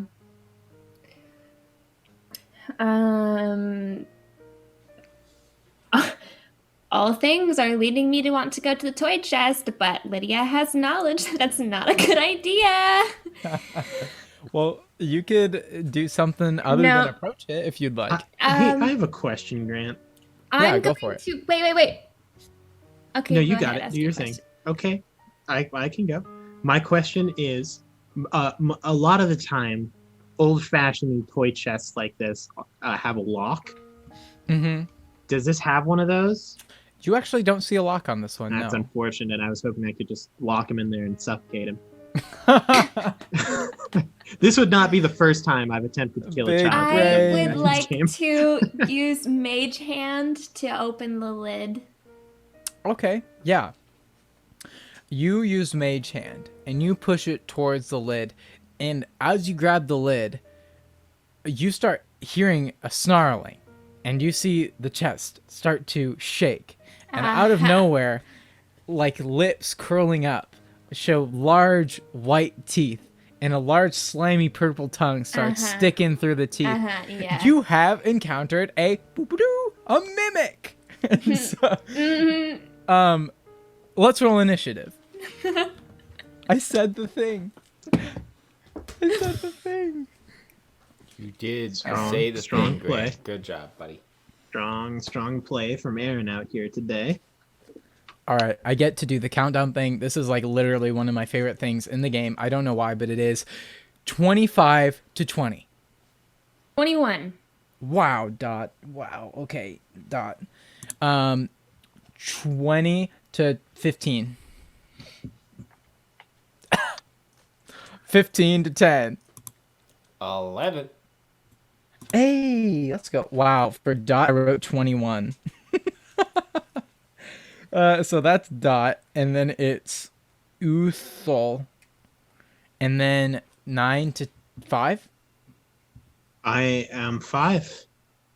Wow. Okay, the mimic is Wait, Aaron, you rolled a 2 on die? I rolled a 3. well. The mimic is 6. So I'm a strength-based rogue, remember? Oh, yes, that's right. That's right. So mimic will go, and then what's it called? David will go. Drew, cue the fighting music. Yeah, sick. Nice. Nice. Rock All right, and roll. Dot, what are you gonna do? You see, like, legs sprout out of this thing. It's standing now. It's snarling. It's slobbering. It's got a tongue. It's got teeth. What are you gonna do? I am going to.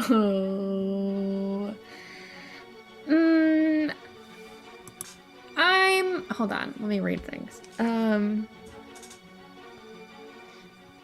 Reading Nah. things is encouraged. I'm just going to. Yeah, that's probably the best thing I can do right now. I'm just I gonna believe chuck I'm gonna chuck a dagger at it. Go for it. Roll the hit. Bonk. It's fun being a DM. This is cool. 21 to hit. Oh yeah, you absolutely hit this thing. You hit it right in the lip. Okay, that's 5 points of damage, and then I'm going to bonus action Bardic Inspiration for Uthal, but mine is Combat Inspiration, so it counts towards damage or hitting. Oh, okay. Wow, that's really cool. You can add it to your damage. That's sick. That is sick. Nice. All right, next in line, if that's all you want to do Oh. on your turn. And that's a D8, and that's my turn. Okay. All right, sick. And then Uthal is next. Okay. I am going to take out my battle axe. And I will. There's your inspiration. Thank you. Thank you. You're Was welcome. that just a paper cup or like a plastic cup? What happened there? A little guitar. Oh, Thank you. it sounded like dropping a red Solo cup. And I will take out my great axe, and I will yell out at this chest that came alive. And I will go into a rage. Oh! And Yeah, what does the yell sound like? ah! Wow, Wow. when he gets angry, his voice drops. Wow, you had puberty. I charge over to it. All right, sounds good. Roll the hit if you're hitting it with something. Yes, I will, and I will reckless attack it. Wow. Yeah. Does that mean you get advantage or something? Yes, Yep, it and does. you have I literally- advantage on attacks against him. Okay, cool. I Okay. literally just played a barbarian. So Yeah, that you never is- used that. Literally, I just did. That's a 13 to hit. Let me see. You have the D8. If you Yes, need it. that does hit the mimic. Never mind, save it. What are you hitting it with again? My great axe. Oh yeah, your great axe begins to dig right into that wood. And inside you see some purplish flesh. What? I thought this was a chest. Good. How much damage? Ooh. Okay, so Does the chest have a chest? that is Chest. 13 points of damage. Jeez. You Owie. slash this chest across the pecs. I'm going to, and then Chest. extra attack. Very funny. All right, extra attack it, baby. That fell off the thing. Oh, It reels back with okay. That is as you hit it with the axe. I'm going to use my D8. Okay. Your D8 from Dot. Yes, I did. Is 14, which we 14 to hit. yes to hit. Yes, that does hit. Okay, cool.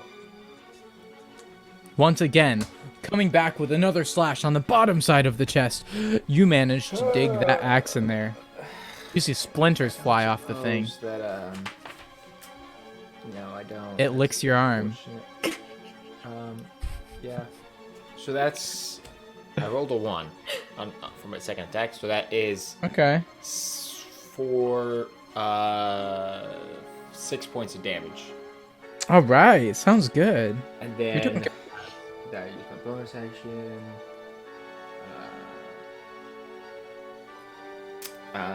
Yeah, that's my turn. Sounds great. And that's everything you'd like to do? Yes. All right, moving on to the mimic.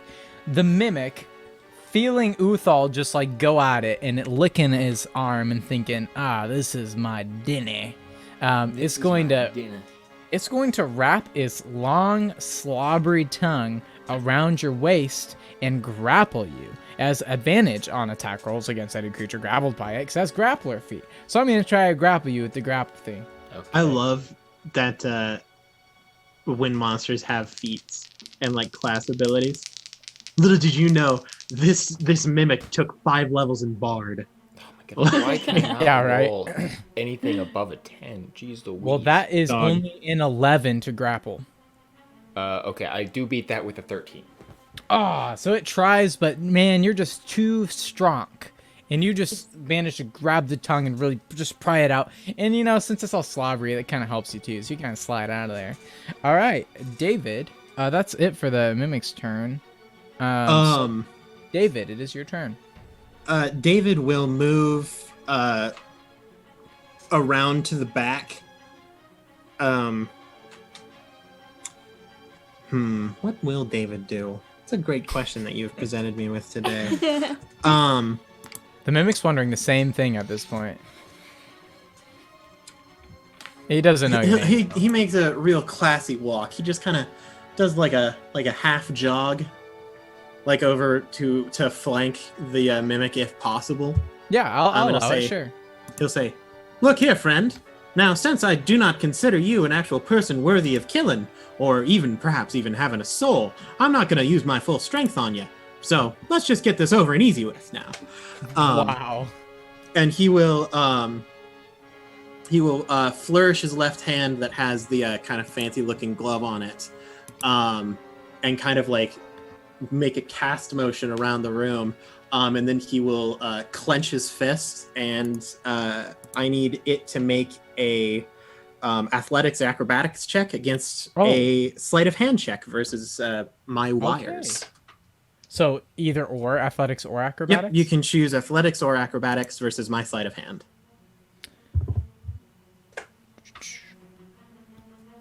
All right. Well, he only rolled a 7. I rolled a natural 20. Oh. What does this mean for this guy? It's grappled, and it will take. You grappled the mimic. Haha, that is awesome. All right, is there anything else you'd like to do? Well, I have to roll my damage. Oh yeah, go for it. But other than that, so as you grapple the thing, his tongue is going wild, and he's saying, "That's what he's saying." Yeah, it's a trying to bite. It's just a simple matter. This isn't technically able to be sneak attacked with, so it'll just be a D6 plus my dexterity bonus. It's not sneak attack because I'm next to it. Oh no, the weapon itself can't be used to sneak attack with. It isn't arranged, and it doesn't have finesse. That's unfortunate. Thank you for being honest with me, because I would have just believed anything you said. Totally all right. That'll just be a solid 5 damage. Oh, solid 5 damage. You did good. You did good. Other than that, sad. I'll just... It's real angry.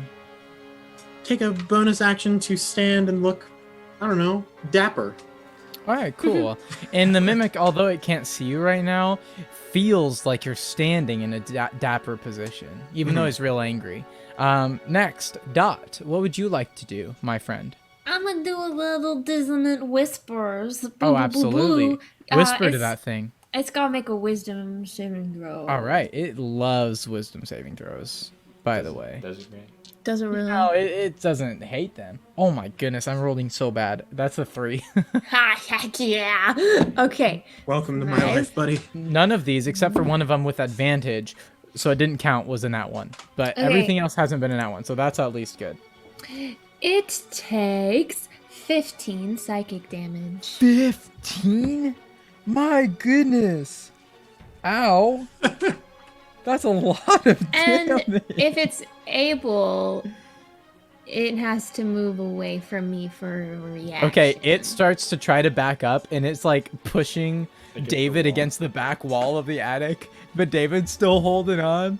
But it's like tongue is flailing, its teeth are snarling, and it's just like pushing against David on the back wall. Is there anything else you'd like to do for your turn? That is all. All right, sounds good. On to Uthal. I use 2 more reckless attacks at it. Get him! Okay. The first one is gonna hit. All right, what'd you get? It was a 13 on die, so. Yes, that does hit. So then that is 16 points of damage on the first attack. Nice. All right, and it just... Why would you like to do that? Give me 1 second. Give me 1 second. Okay, I hit with my second attack. So what I would like to do is I will come in with a wide swing and and cleave it at its jaw and just cleave off the top half of what the lid, and then I will come around and just smash it in half. All right, sounds good. So when you come through and you swing at the hinges of the toy chest, you do manage to sink real deep. And when that happens, the mimic changes form, and it actually turns into this like spindly, goopish, white-looking, like creature. This is what mimics look like apart from their changed form.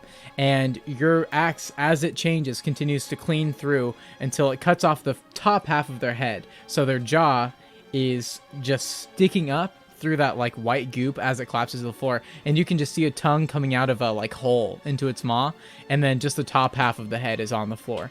And when you come smashing down, I guess you split the jaw in half too, and the tongue in half. It's real gross, and purple ooze is all over the place. Bleh. And he killed it. It's done. It's all dead now. David, you're covered in purple ooze. That's fine. David kind of flicks his hand, and you hear the wires kind of retract back into the glove. He just says, "Well, this is a mighty fine predicament I found myself in. I appear to be covered in some form of purple slime. Wouldn't be the first time in my life. In fact, the first time I remember being covered in purple slime. Oh, let me tell you, I must have been only at the mere age of 40. I'm using prestidigitation to clean him up. Perfect. Prestidigitation. It's been a while since I've had that used on me. Oh, God. I remember the last time. As you guys are talking, cleaning up, you hear a giggle coming from the stairs, like, and you look over and you see Joy's eyes peeking up through the ladder, and then Joy climbs down the ladder real fast. I chase after the kid. All right, you Back chase down after. we go. Sounds good. You see Joy, as you start descending down the ladder, run into the mother's room, Miss Butterdew. Yes. Butterdew. Miss Butterdew. Miss Butterworth. Which you guys know now as Mrs. Butterdew. And Joy runs into the room and leaves the door wide open. I keep chasing him. Keep chasing him. All right, so you run into the room, and you run and you see now there is you can see, because let's say you have a torch or something, right? You can see somehow we relit it when we got out. Yeah. Sure. Prestidigitation, boof. No, this is cool. There's dancing lights and they're red. Whoa. And so the room is red. It's real scary. And you see Joy at the other side of the room holding Mrs. Butterdew's hair, standing behind her in bed. And she is asleep. She is totally knocked out. And he has a knife to her throat. And Joy says, I'm so excited about this line. It's so bad. Joy says, I've been thinking we should paint this room with blood. Wait, and then he says, I'm raging, I attack. He says, and guess what? You can't do anything about it. Now try to attack. Roll to attack. I reckless attack him. All right, As attack. I'm raging. Roll to attack. You're going to end up killing Miss Butterdew. Sure. I can feel Natural 20. All right, yeah, you just smother the kid. roll damage. Welcome to the paper dungeon, where we kill kids. So Grant, are you doing crits the same way we normally do crits? Yeah, sure, absolutely. Okay, cool. Pile that damage on, man. This punk kid, man. Okay. But it turns out that Mrs. Butterdew was the real dilemma. She was the real true villain. Was Mrs. Butterdew all along. Okay, so that is 12. Grant, you're one of my favorite people. Thanks. 22 points of damage. Fantastic. As he's finishing up saying, you can't do anything about it, you just come careening in with an axe, right? Yeah. With your axe, and you just smother the kid right in the forehead. And as soon as you do that, first of all, it makes a horrid sound. It's like, it's awesome. And he just instantly stops. And then, of course, Miss Butterdew drops back onto the bed. And instantly, Joy just starts decomposing in front of you. Like, Joy's skin, Joy's hair, everything's just starting to decompose and kind of fall off the bone. He kind of falls off your axe onto the bed. And as he decomposes, you can see coming out of the back, as he falls on the bed, coming out of the back is this blood-colored, semi-glowing, large diamond-shaped gem protruding out of the back of his decomposed flesh. That's a mighty fine killing you did there, big fella. But I do think that this may be the key to the door from downstairs, if I am reckoning correctly. I pick it up. Did you grab it? Yeah. All right, great. It's really gross. You have to kind of pry it out of it's like Yeah, it's like real nasty. Great. It has a slight glow to it. Would Would anybody like to hand it to David? Yeah, sure. I take a hold of it. Sure thing. Is Mrs. David, with your history of dealing with sketchy things, go ahead and make a, let's say, either intelligence or not intelligence. Yeah, Arcana, I guess. Is Arcana intelligence or wisdom? Yeah, intelligence. Okay, yeah. Go ahead and make an Arcana check then. Is Mrs. Butterdew still alive? She is sleeping. She's asleep. You would That is assume a- she's magically asleep because she's. That is not a waking up. 19 for me Yeah, on that sure. Arcana check.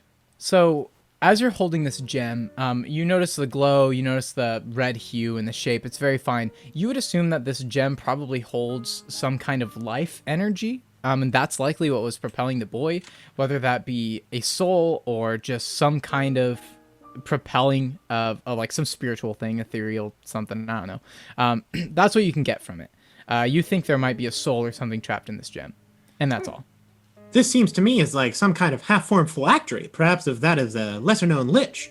But I don't think that it is quite strong enough to truly be that much of a threat. That is cool. You I don't just- know what it is, but you it just- might be that. You just said a lot of big words. I don't follow.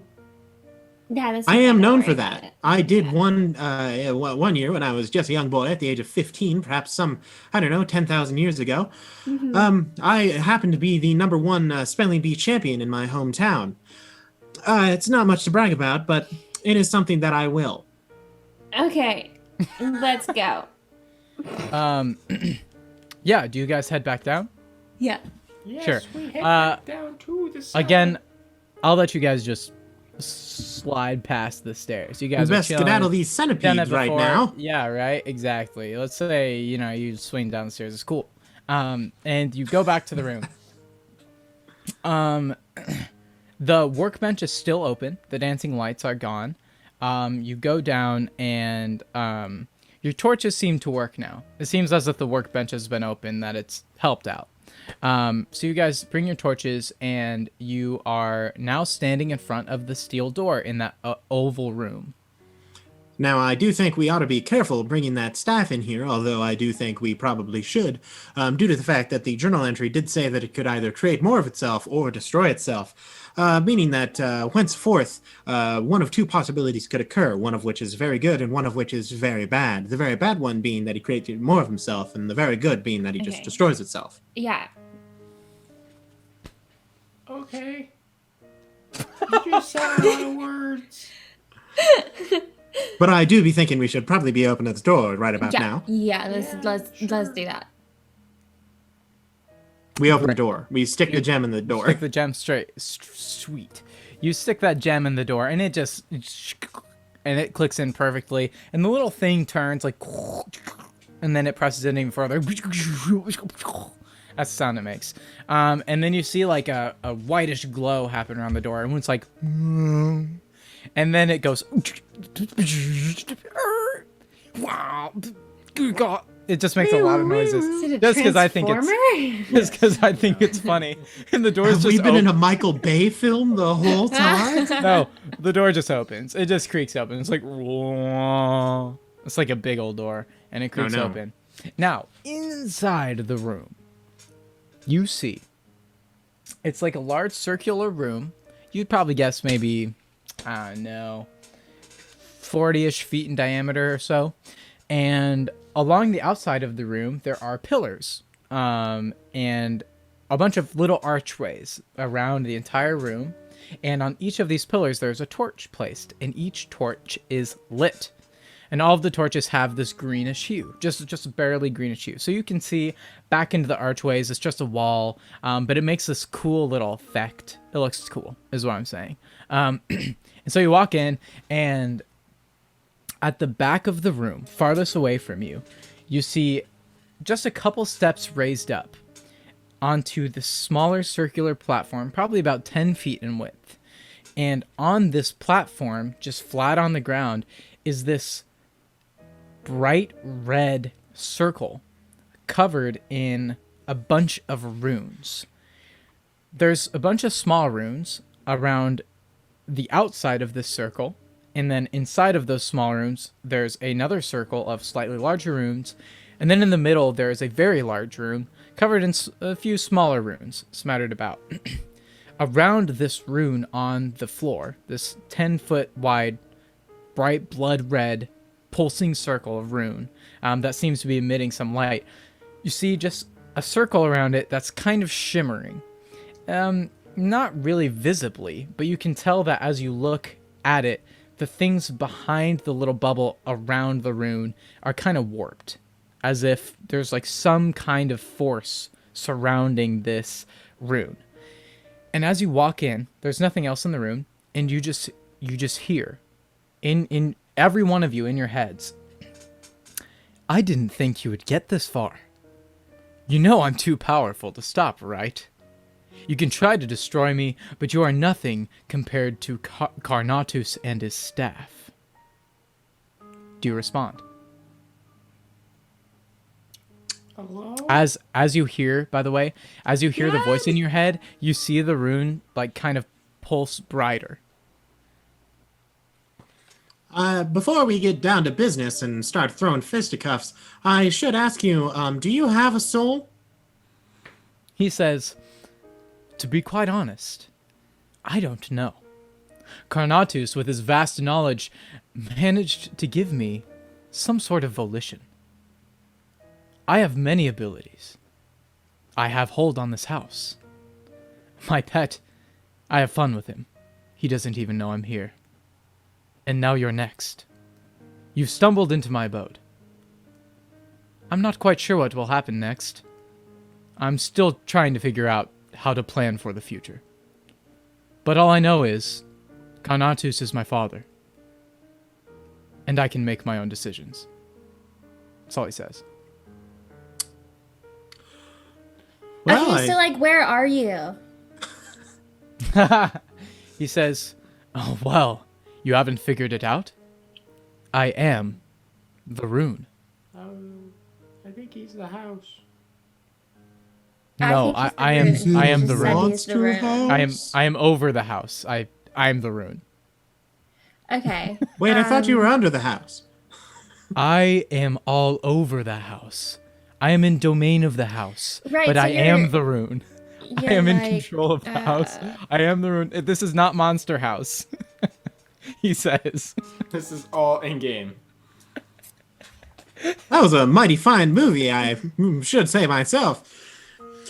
I thought it was a theater performance. Oh, I forgot that your timeline hasn't quite reached up to movies yet. We're getting real in depth into the lore. So you're like scared of that thingy? And I point to the staff. He says, oh, the staff. Yeah. How did you find it? He tripped on it. It was like outside in a bush. He chuckles and he says, you think I'm afraid of that thing? I am the staff.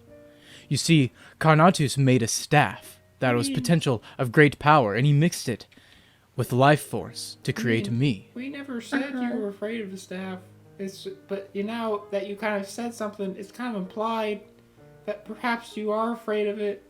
You know. I would very much like that staff, please. Hand it over. Now, I have a mighty fine question for you. You said that you are the staff? Yes. And the staff is you? Kind of. The So staff are you used to like be- physically connected to this staff? Not per se. But the staff has potential of wielding the same power that I have. So see- theoretically, if we were to break that staff, would that make you upset? Only because we would have lost something precious. Okay, But I am so not connected you're- to the staff. Okay. No. Cool. So The staff DM, had the you power said to that create there's, like, me. There's this rune on in the center of the room with a bubble around it. Yeah, a little like phase-ish sheen. Does one of us want to go stand in the bubble? Jimmy See if something Neutron. Can I want to just try something. Can I cast Dispel Magic on the, like, You can room? certainly try to. Now, Okay. do you get closer to the rune? I'm gonna stay where I'm at and just try and dispel Sure. the little thingy have around to. it. You attempt to, Design a bubble. and you see some like divine energy, or not divine energy, because that's not the right thing, but arcane energy, like this whitish arcane, like start to kind of take shape, and then it just kind of fizzles out, and the rune says, "Ah, ha, ha, ha, ha. You think Carnatus would be that foolish? That doesn't work here." Okay, it was worth a shot though. Here, hold this.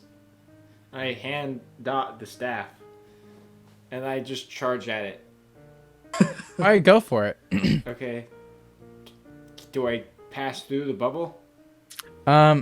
Well, you don't pass through the bubble. Let's say you're approaching it. Aaron,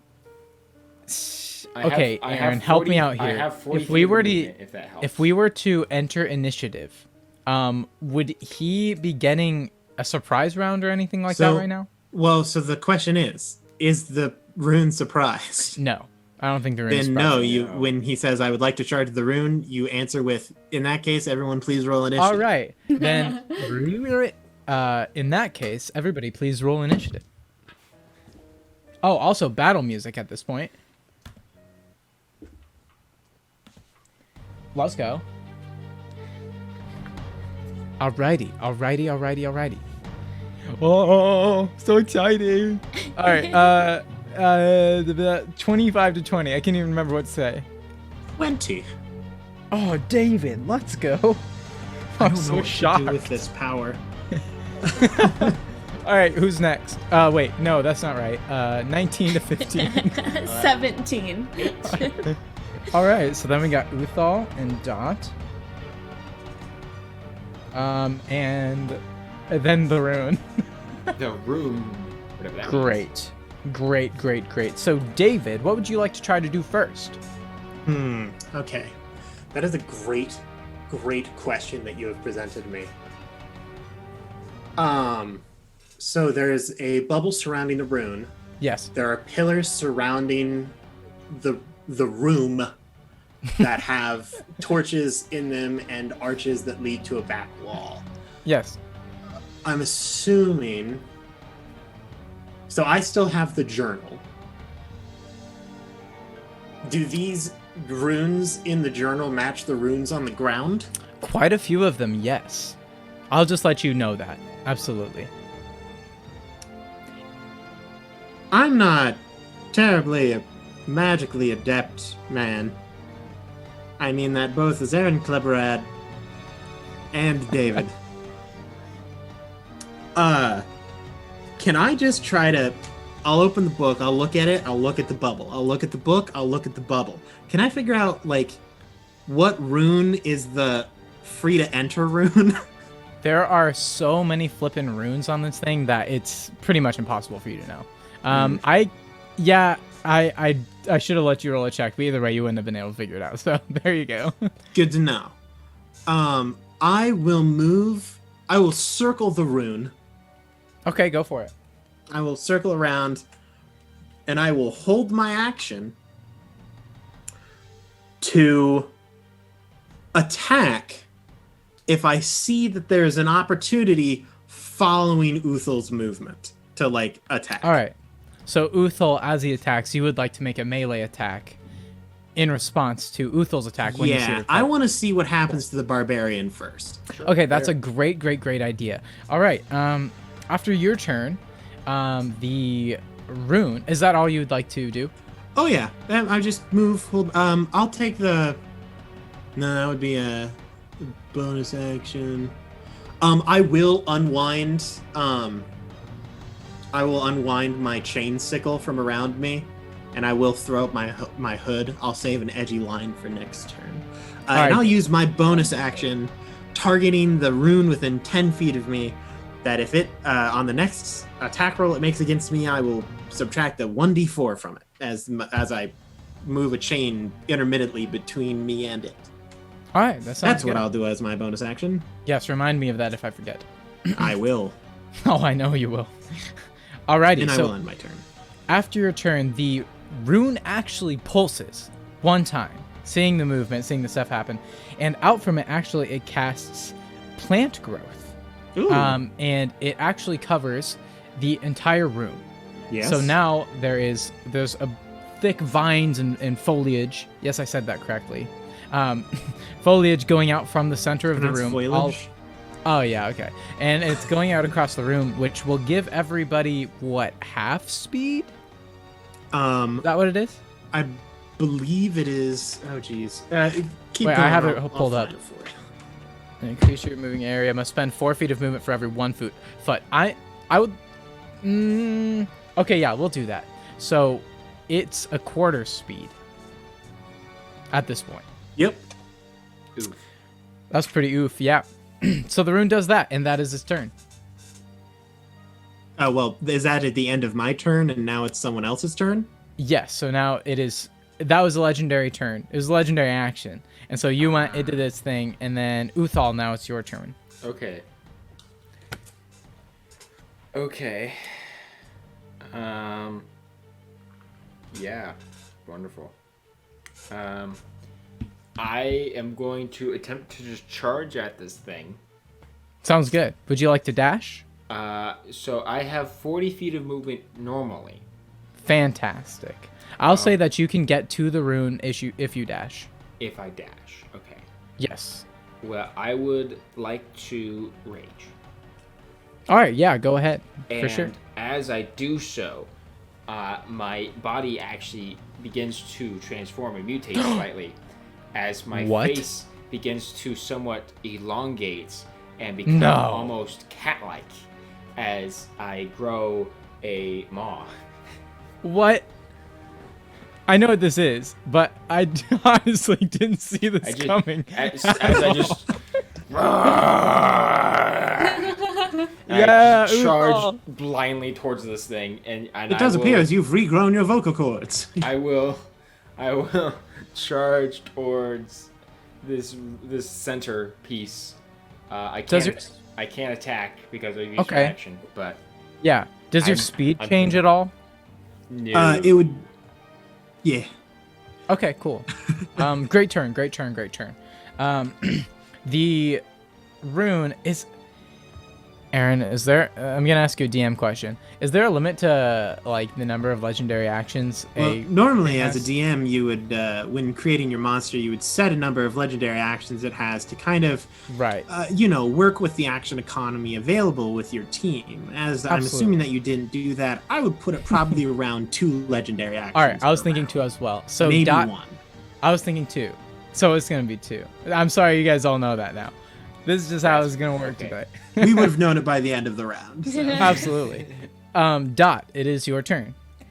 Okay, I would like to actually... Can I try to cast Detect Thoughts on this rune? Yes, that is really interesting. Absolutely. Now, that just automatically happens, right? You can, and then if you want to probe deeper, he has to make a check? Yeah. Absolutely, but I can't probe deeper this turn. So I just get like any surface thoughts it has right now. Yeah, the surface thoughts are puny, weak, and staff.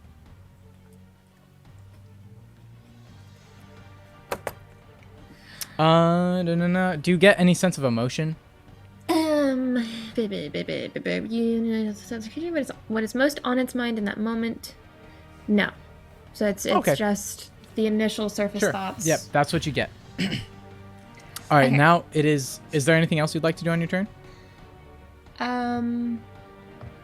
No, that's it. Actually, alrighty. I'm going to give Bardic Inspiration to David. Yay! So you get an additional D8 to anything. Woo! Hey, David! All right, the rune, being its turn, so that is the end of your turn, will flash brightly, this time having a little blue in the flash, and a beam of crackling blue energy lances out toward Uthal, who's right in front of it, and zaps him. You got to roll to hit. This is the spell Witch Bolt, if you are wondering. Oh, that's a good one. That's a good one. And hold on, that's not the roll to hit. And, well, that's not a very good roll. So that's an 11 to hit. That misses. Oh, So it's just this crackling thing of lightning just zims past. I said zims. Zims past your ear, and you hear it crackling, and it makes your hair stand up on your back, but it does not contact. Nice. Dot, is your thing a concentration thing? Mm-hmm. Okay. Well, just for the sake of it, because it's fun, it says, darn. Dang it. What a bummer. And then next up is David. It is your turn. So I just want to be clear here. Uthul is currently like standing within attackable range of the rune, Yes. and he isn't like dead. No. So if I am also within attackable range of the rune, can I try to like poke it? I don't know if it's an attackable creature. Yeah, you can try to attack it. I'm going to cautiously reach down and try to poke it with my sickle. It'll actually be more of a like, ha!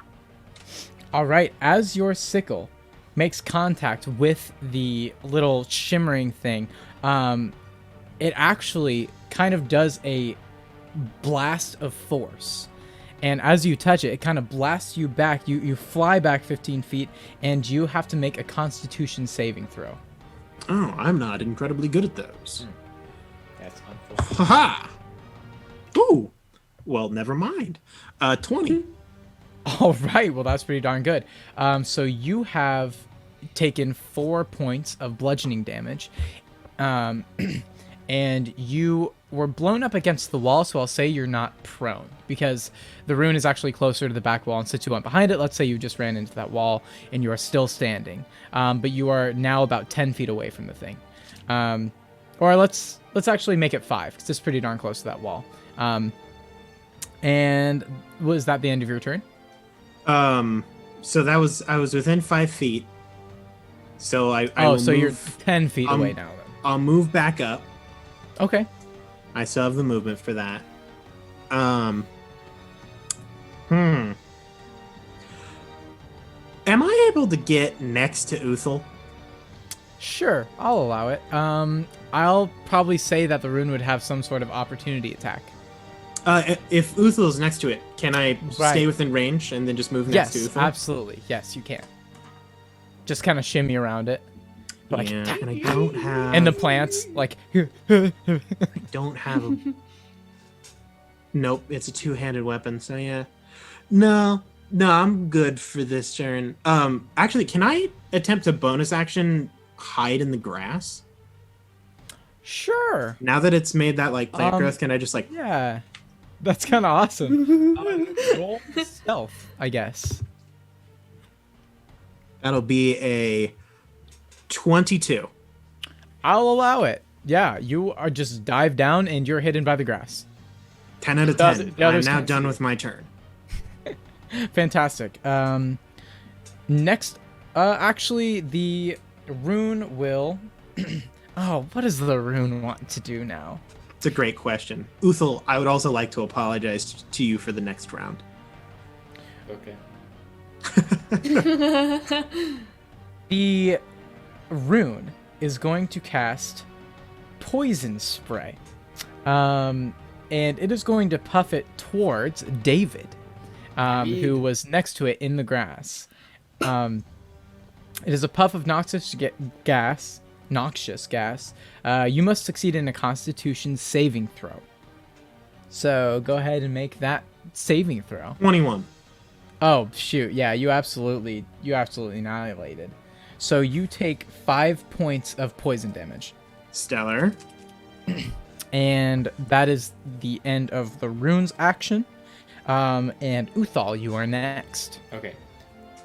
Are there any of these runes that are not in the shimmering bubble? No, all of them are.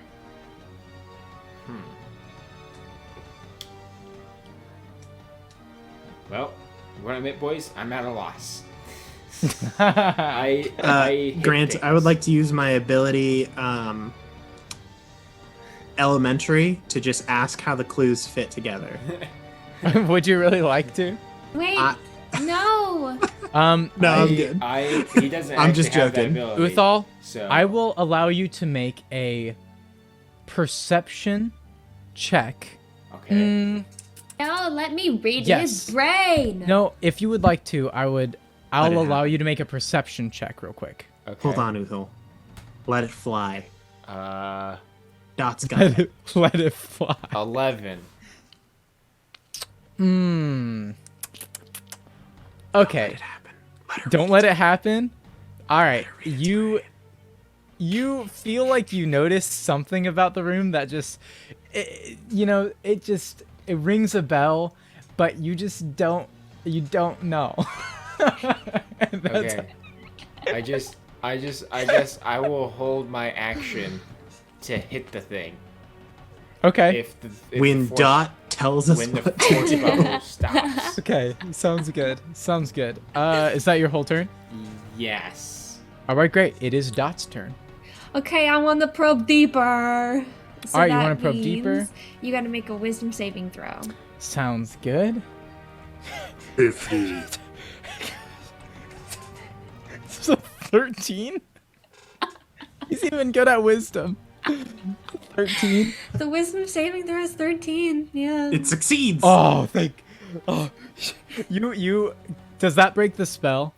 Or can you still kind Yeah. of read the thoughts? Wait. shit. No, it I believe that immediately breaks it, and you know you that were I trying tried to do find. that. Okay, I understand. You fiend. So first of all, you can kind of tell the rune once again says staff, and then he says draw, and that is what he's thinking. He just pulls out a Glock. Just draw. Next, the what's it called? The Rune. rune. Rune Boy's Thank turn. you. Thank you. The rune is going to cast something, and two, actually, Tell me it summons a minion. Tell no, me. kind of, two, two zombies That's just perfect. kind Good of enough. start crawling out of the ground, one on either side of Dot, about 5 feet away, both in melee. This is And exactly what I wanted. and that is what the rune does. That is the rune's turn. In that case, Uthal, I take back the apology. The next turn is David's turn. I will move towards one of the zombies. Now, Grant, I have a question for you. Yeah, go ahead. Whoa, gosh. This rune is technically a creature, correct? Yeah. I haven't thought that far. Yeah. So, I like, would- it- yes. If you were to It cast has a spell volition. or something that has Yes. the Unless keyword it's- creature in it. If it specifically says humanoid or something, then it wouldn't have any effect. But no, yes, no, if I'm it not says gonna- I'm not creature, asking that much. I'm just saying it creature. can affect it. Quite honestly, I didn't really think through all of the different spells and what they do. I just thought I'd Oh, wing it's it not a as we go. spell. So I will move towards one of the zombies by Dot. Yes, sir. Dot is within 5 feet of the zombie. Can I gain flanking on it? yes. I will attempt to whirl around with my with my chain sickle. My hood is down, and I look at it, and in a voice that you have not yet heard before, you just hear, Your soul shall rest in the endless abyss. Never Oh, again gosh. shall you see the light of day. and I just Oh, stab it in the neck. Oh my gosh, that is horrible. Oh my gosh. Oh my god. Does a Oh no. 17 hit? Absolutely. Okay. These so things that'll aren't very be- hard to hit. That's the goal. So that'll be 10. And then it's 3d6 for sneak attack. Oh my word. And I somehow managed to tilt a d6 like a winner. So that'll be It's a lot of numbers. 17 damage to the zombie. Okay. Okay. And then I will target the rune and use my ability Whispers of the Dead. You're that kind of. Excuse me, Wails from the Grave, to automatically deal half of my sneak attack damage and necrotic damage to another creature I see within 30 feet. Yeah, absolutely. I'll allow it. Sure thing. Also, the zombie, you kind of stab it in the neck, and it it like severs some of the neck things, and its head is just kind of hanging there now, but it's still looking. It can still see. It's kind of hanging there now. So I rolled 2d6 necrotic damage for Whales from the Grave, and I rolled 2 6s, so that would be 12 necrotic damage to the rune. Nice. Okay, sure. And I then point back at the rune, and I just say, I know not if you have a soul, but if you do, it is forfeit. and then I love David. Oh gosh. I will bonus action do something rad, I guess. I don't know. All right. Cool. Bonus action hide in the I'll disengage and move some. No, I won't. I will whirl my chain around to give it -1d4 to the zombie that tries to attack me. All right, sounds good. Sounds good. And is that the end of your turn? That is the end of my turn. All right. And next, the rune will pulse once again. And this time, it's going to cast Catapult. And it's going to take one of the torches from the wall and throw it at Uthal. So, let's see. A straight line of 90 feet. It doesn't look like I have to roll for this. But you have to make its dexterity saving throw. That's what it is. You just see out of the side of your vision a torch, just like this bright flame, just start flying towards you, spinning. That is an 11. Yeah, that's not going to do it, buddy. So you are going to take some damage, my friend.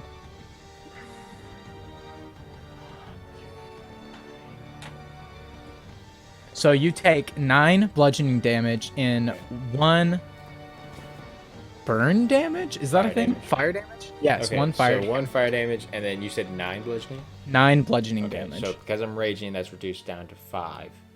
So total of 6 points of damage. And that is the rune's pulse. Next turn will be actually Uthal. Okay, because I can't hit the thing, I will run over to the zombies. Okay. And Sure. Yeah, screw you, rune. I will attack. I will recklessly attack the one that David attacked first. Yeah, go ahead. Roll the hit, my friend. Natural 20. Yeah, you hit it. Roll damage. We're gonna do crit the normal. Not the normal. Paper dungeon way. So that's 12, 20, 23, 25 points of damage. Oh yeah, this thing just buckles. Like its chest, its limbs, everything just buckles into a pile on the floor. This thing is donezo. Perfect. Then I will attack the other one. Sure, go ahead. Yeah, I'll say you can get there. Wah. Natural 20 again! Oh my god. Yeah, dude. Yeah, you. Apparently, you I need to play a connect with the barbarian more zombie. often. You just connect with the zombie, man. Roll damage. Go ahead. On an emotional level. Come on, stop doing that. You think that maybe after this you'll write a song with Dot about the zombie. It won't be a good one, but it'll be a song. It'll be with a broken harmonica and a broken ukulele, but... No, please. That is, Oh gosh. That is 26 points of damage. 26 points of damage. All right, well, it is still standing, but it has lost both of its arms. Nice. And its jaw is gone, but it's still lunging. Okay. It's still there. I wish I could do a third attack right now, but I didn't go that route right now with my barbarian abilities. So, Yeah, no worries. Is that it for your turn, my friend? Alrighty, so next is the zombie's turn. The zombie will just lunge towards Dot, actually, and it will roll a 16 to hit. Yeah. All right, and it's actually going to just be swinging at you with its leg. It's just trying to kick you because it has 2 arms. And you will take only 3 bludgeoning damage. Doesn't kick very hard. That's fine. And It's that is the trying zombie's its turn. hardest, though. It really is. It's not having a great time. Is it my turn now? And it will be Dot's turn. Okay. I'm gonna stab him with my rapier. The little Go zombie for it. guy. Absolutely. Oh yeah, that's a 23 to hit. Okay. Yeah, that absolutely hits. And that's 8 damage. 8 damage, and this thing is downzo. How do you want to do this? Nice. I just want to stab him. Okay, yeah. Just stab him, and he kind of stands there and just falls over into the grass, and you can't see him anymore. Next will be... Staff is important. Next will be the rune's turn, and the rune will cast Earth Tremor. Let's see. It's just 10 feet. So 10 feet. So I think all of you are in that.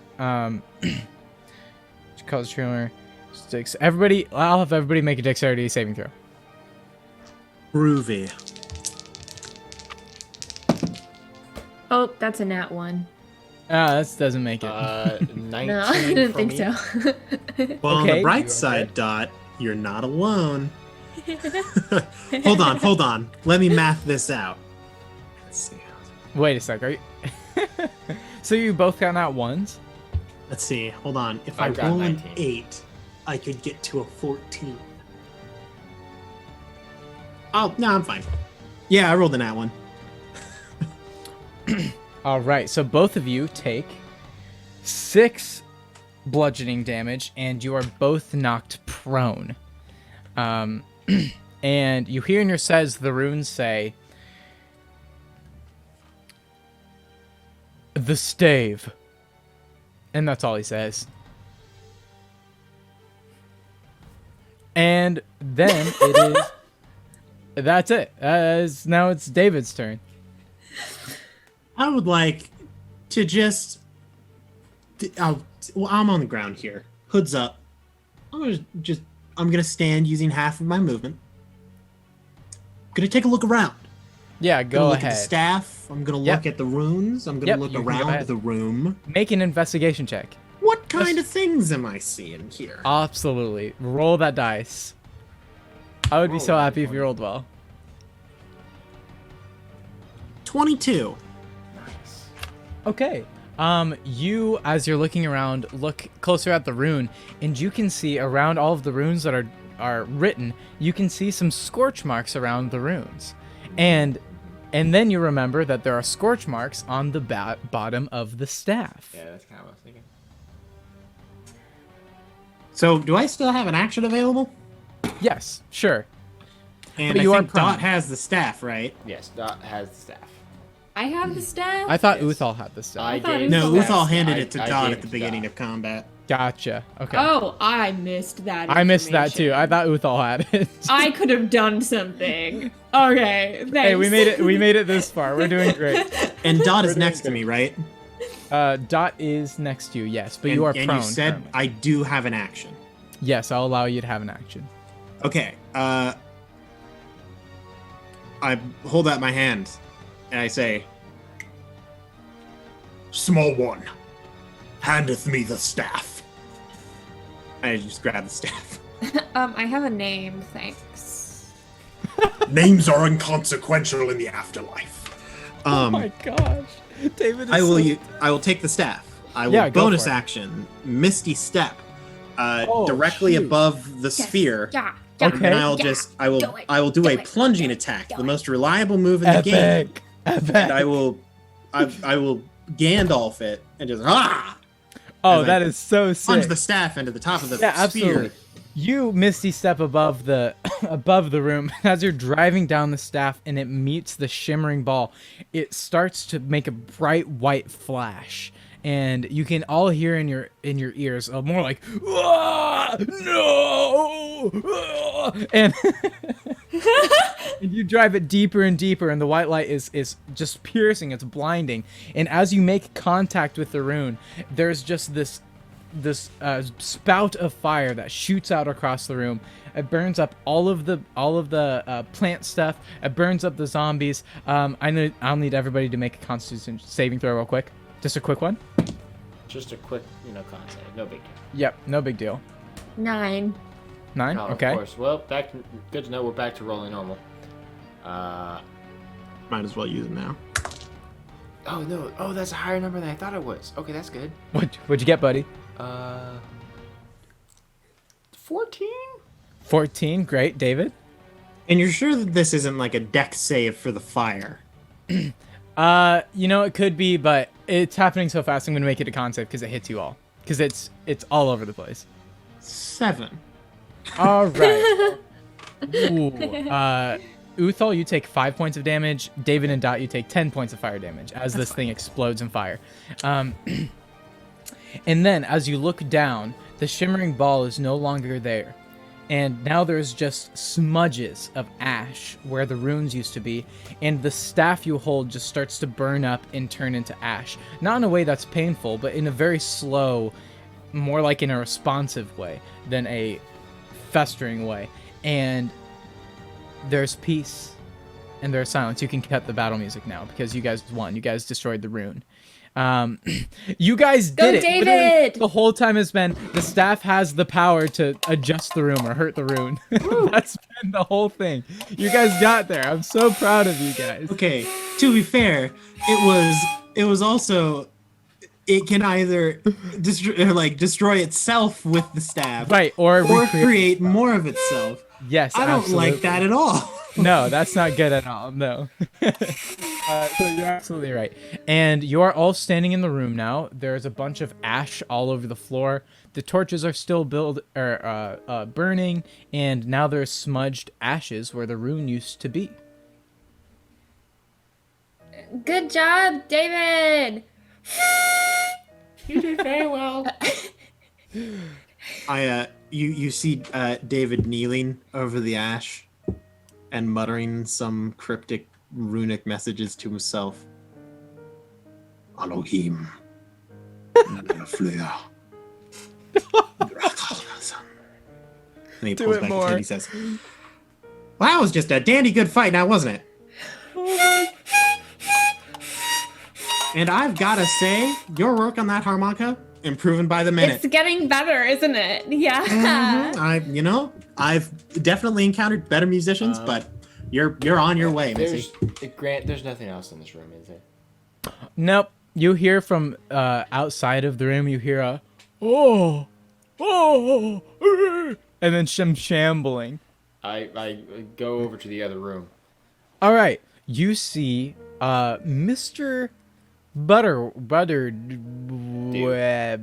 Yes, Butterdew. You can make it. Can you make it the music that's like beam, beam, beam, beam, beam, beam? Thank you, Dot. Right on point. And yay!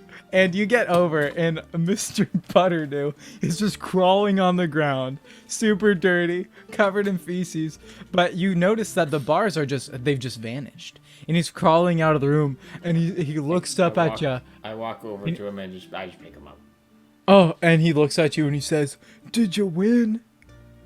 Well, I mean, logically speaking, we wouldn't be here if we lost. We won. Oh, thank the gods, thank the gods. That is beautiful ukulele playing. Thank you. I'll tell you right now, this is a one-time offer. You can still redeem that code if it fits your liking. Oh. And he talking looks about down you. at a note that's stuck to his leg. And what did it say again? You can redeem this for one free self-murder. He So says, it's only for me to kill you and not anyone else. okay. He says, "Oh, thank you. I'll give this to Butterdew, my wife. I think she might like it. I don't know. She seems into that stuff." And then he says, "Could you please take me back now? I don't know where we are. The pain, it's gone." Well, you might be surprised, actually. And I will take him up. Yeah, sure. You guys managed to cellar. somehow get up the stairs again. Yep. That's like the biggest plot hole. It's like, how the heck are you getting back Don't up? worry about it. Stairs. Don't worry about it. Oh, it's And funny. we just take him out of the cellar. It's like, Well, here you are, Mr. Butterdew. Back to your house. Yay! He's like, Wow.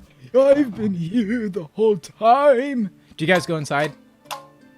Yeah. no. Yeah. All right, cool. I The just- sun Also, the sun is starting to come up. It's a beautiful day. It's outside after being in the dungeons so long. It smells like fresh flowers and pine. It's fantastic. And the sun's coming up. It's all really, really happy. There's flowers. It's great. There's little bumblebees. Very happy. And you guys, like, I can't stress how happy it is. It's so happy. And you guys walk into the house. Thank you, Dot. I was actually waiting for you to do that. Yeah, Dot's playing ukulele is great.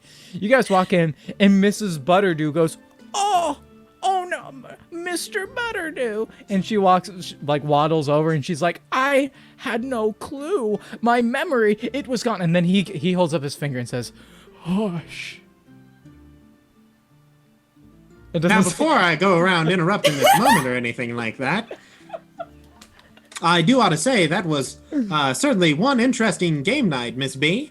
I would be glad to visit sometime for the next one, but I'm afraid I'm running a little low on time right now. I've got to pillage. Oh, goodness me, I believe I'm already late for pillaging. Man, that's my weekly pastime. Oh, no worries. We'll just make sure that Mr. Butterdew has all the rest he needs. Could you put him on the bed there for me? I can send him to an eternal rest for you if you'd like, for a small payment of maybe 10 gold. Oh no, we don't. We don't need any of that. You did plenty here. And then she says, again, I'm so sorry for wrapping up into all this. I knew you all as acquaintances somehow, and you guys all popped into my mind as viable people to maybe help me with this problem that I couldn't remember anything, and that I had this weird boy in my house, and I knew something was in the basement, so I called you all up, and now you guys fixed it. Thank you so much. It would be great if you guys told me what exactly happened, but for the sake of the story and the end of the campaign, you guys don't have to refute it all now. Well, here's the thing is, I don't really think I could tell you what happened. Grant, can I close this game out for you, bud? Can I give you background music because I'm kind of obsessed with my little guitar? Okay. Absolutely. I stare off in the distance. Hey, Drew, cut moment. off the background music. We'll just have Dot's music. This is so. Stare off into the rising sun for a moment. I turn my back. I look over my shoulder and I say, "Now I do be believing that the moral of this story is, never trust a man in a fancy coat." And never be late for pillaging. And as that happens, a monstrous warship appears in the sky. And I say, tally ho, it appears like my ride has come to pick me up. Uber Siege, I believe is the name of it. And then I grapple off into the sky onto my flying boat. And then the screen fades to black. As everybody watches the ship fly off into the clouds, and as the sun crests over the horizon, and Dot's beautiful playing is playing as Mrs. Butterdew tends to Mr. Butterdew, we will end this session. Yay. Campaign. The whole campaign. The one shot is over. This was so scuffed. Good job, Grant. Regardless of how scuffed it was certainly entertainingly strange. I hope it was a great time. Thank you, everybody. I had so much fun. It was entertaining stuff. Grant, do you realize what this is? What is it? If this is the end of the episode, and you're the DM, I think there's a phrase that most of the time you don't get to say. Yeah. Thank you for coming out to this one shot, everybody. Well, that wasn't it. I'm just kidding. I do want to say real quick that there is a story in my mind, and I don't know when or how or if ever, but this might play a part in it, and that's all I'm going to say about that. And you know a good way to keep updated on whether or not this story ever continues? Or any other stories come out on this wonderful what? Channel. Yeah, I know. It's crazy. Sometimes we do things not on Monday nights, potentially in the future. We stream on Twitch. We have a YouTube. A YouTube? We and aren't Spotify? consistent? What? Discord? Discord? That's pretty crazy. All right, everybody. Thank you for coming to my one shot. It was a blast. My players are great. Their characters were fantastic. Good luck and Godspeed, Dungeoneers. See you next time, Dungeoneers. That was so close. How did I not do it Have a right good on my week. one-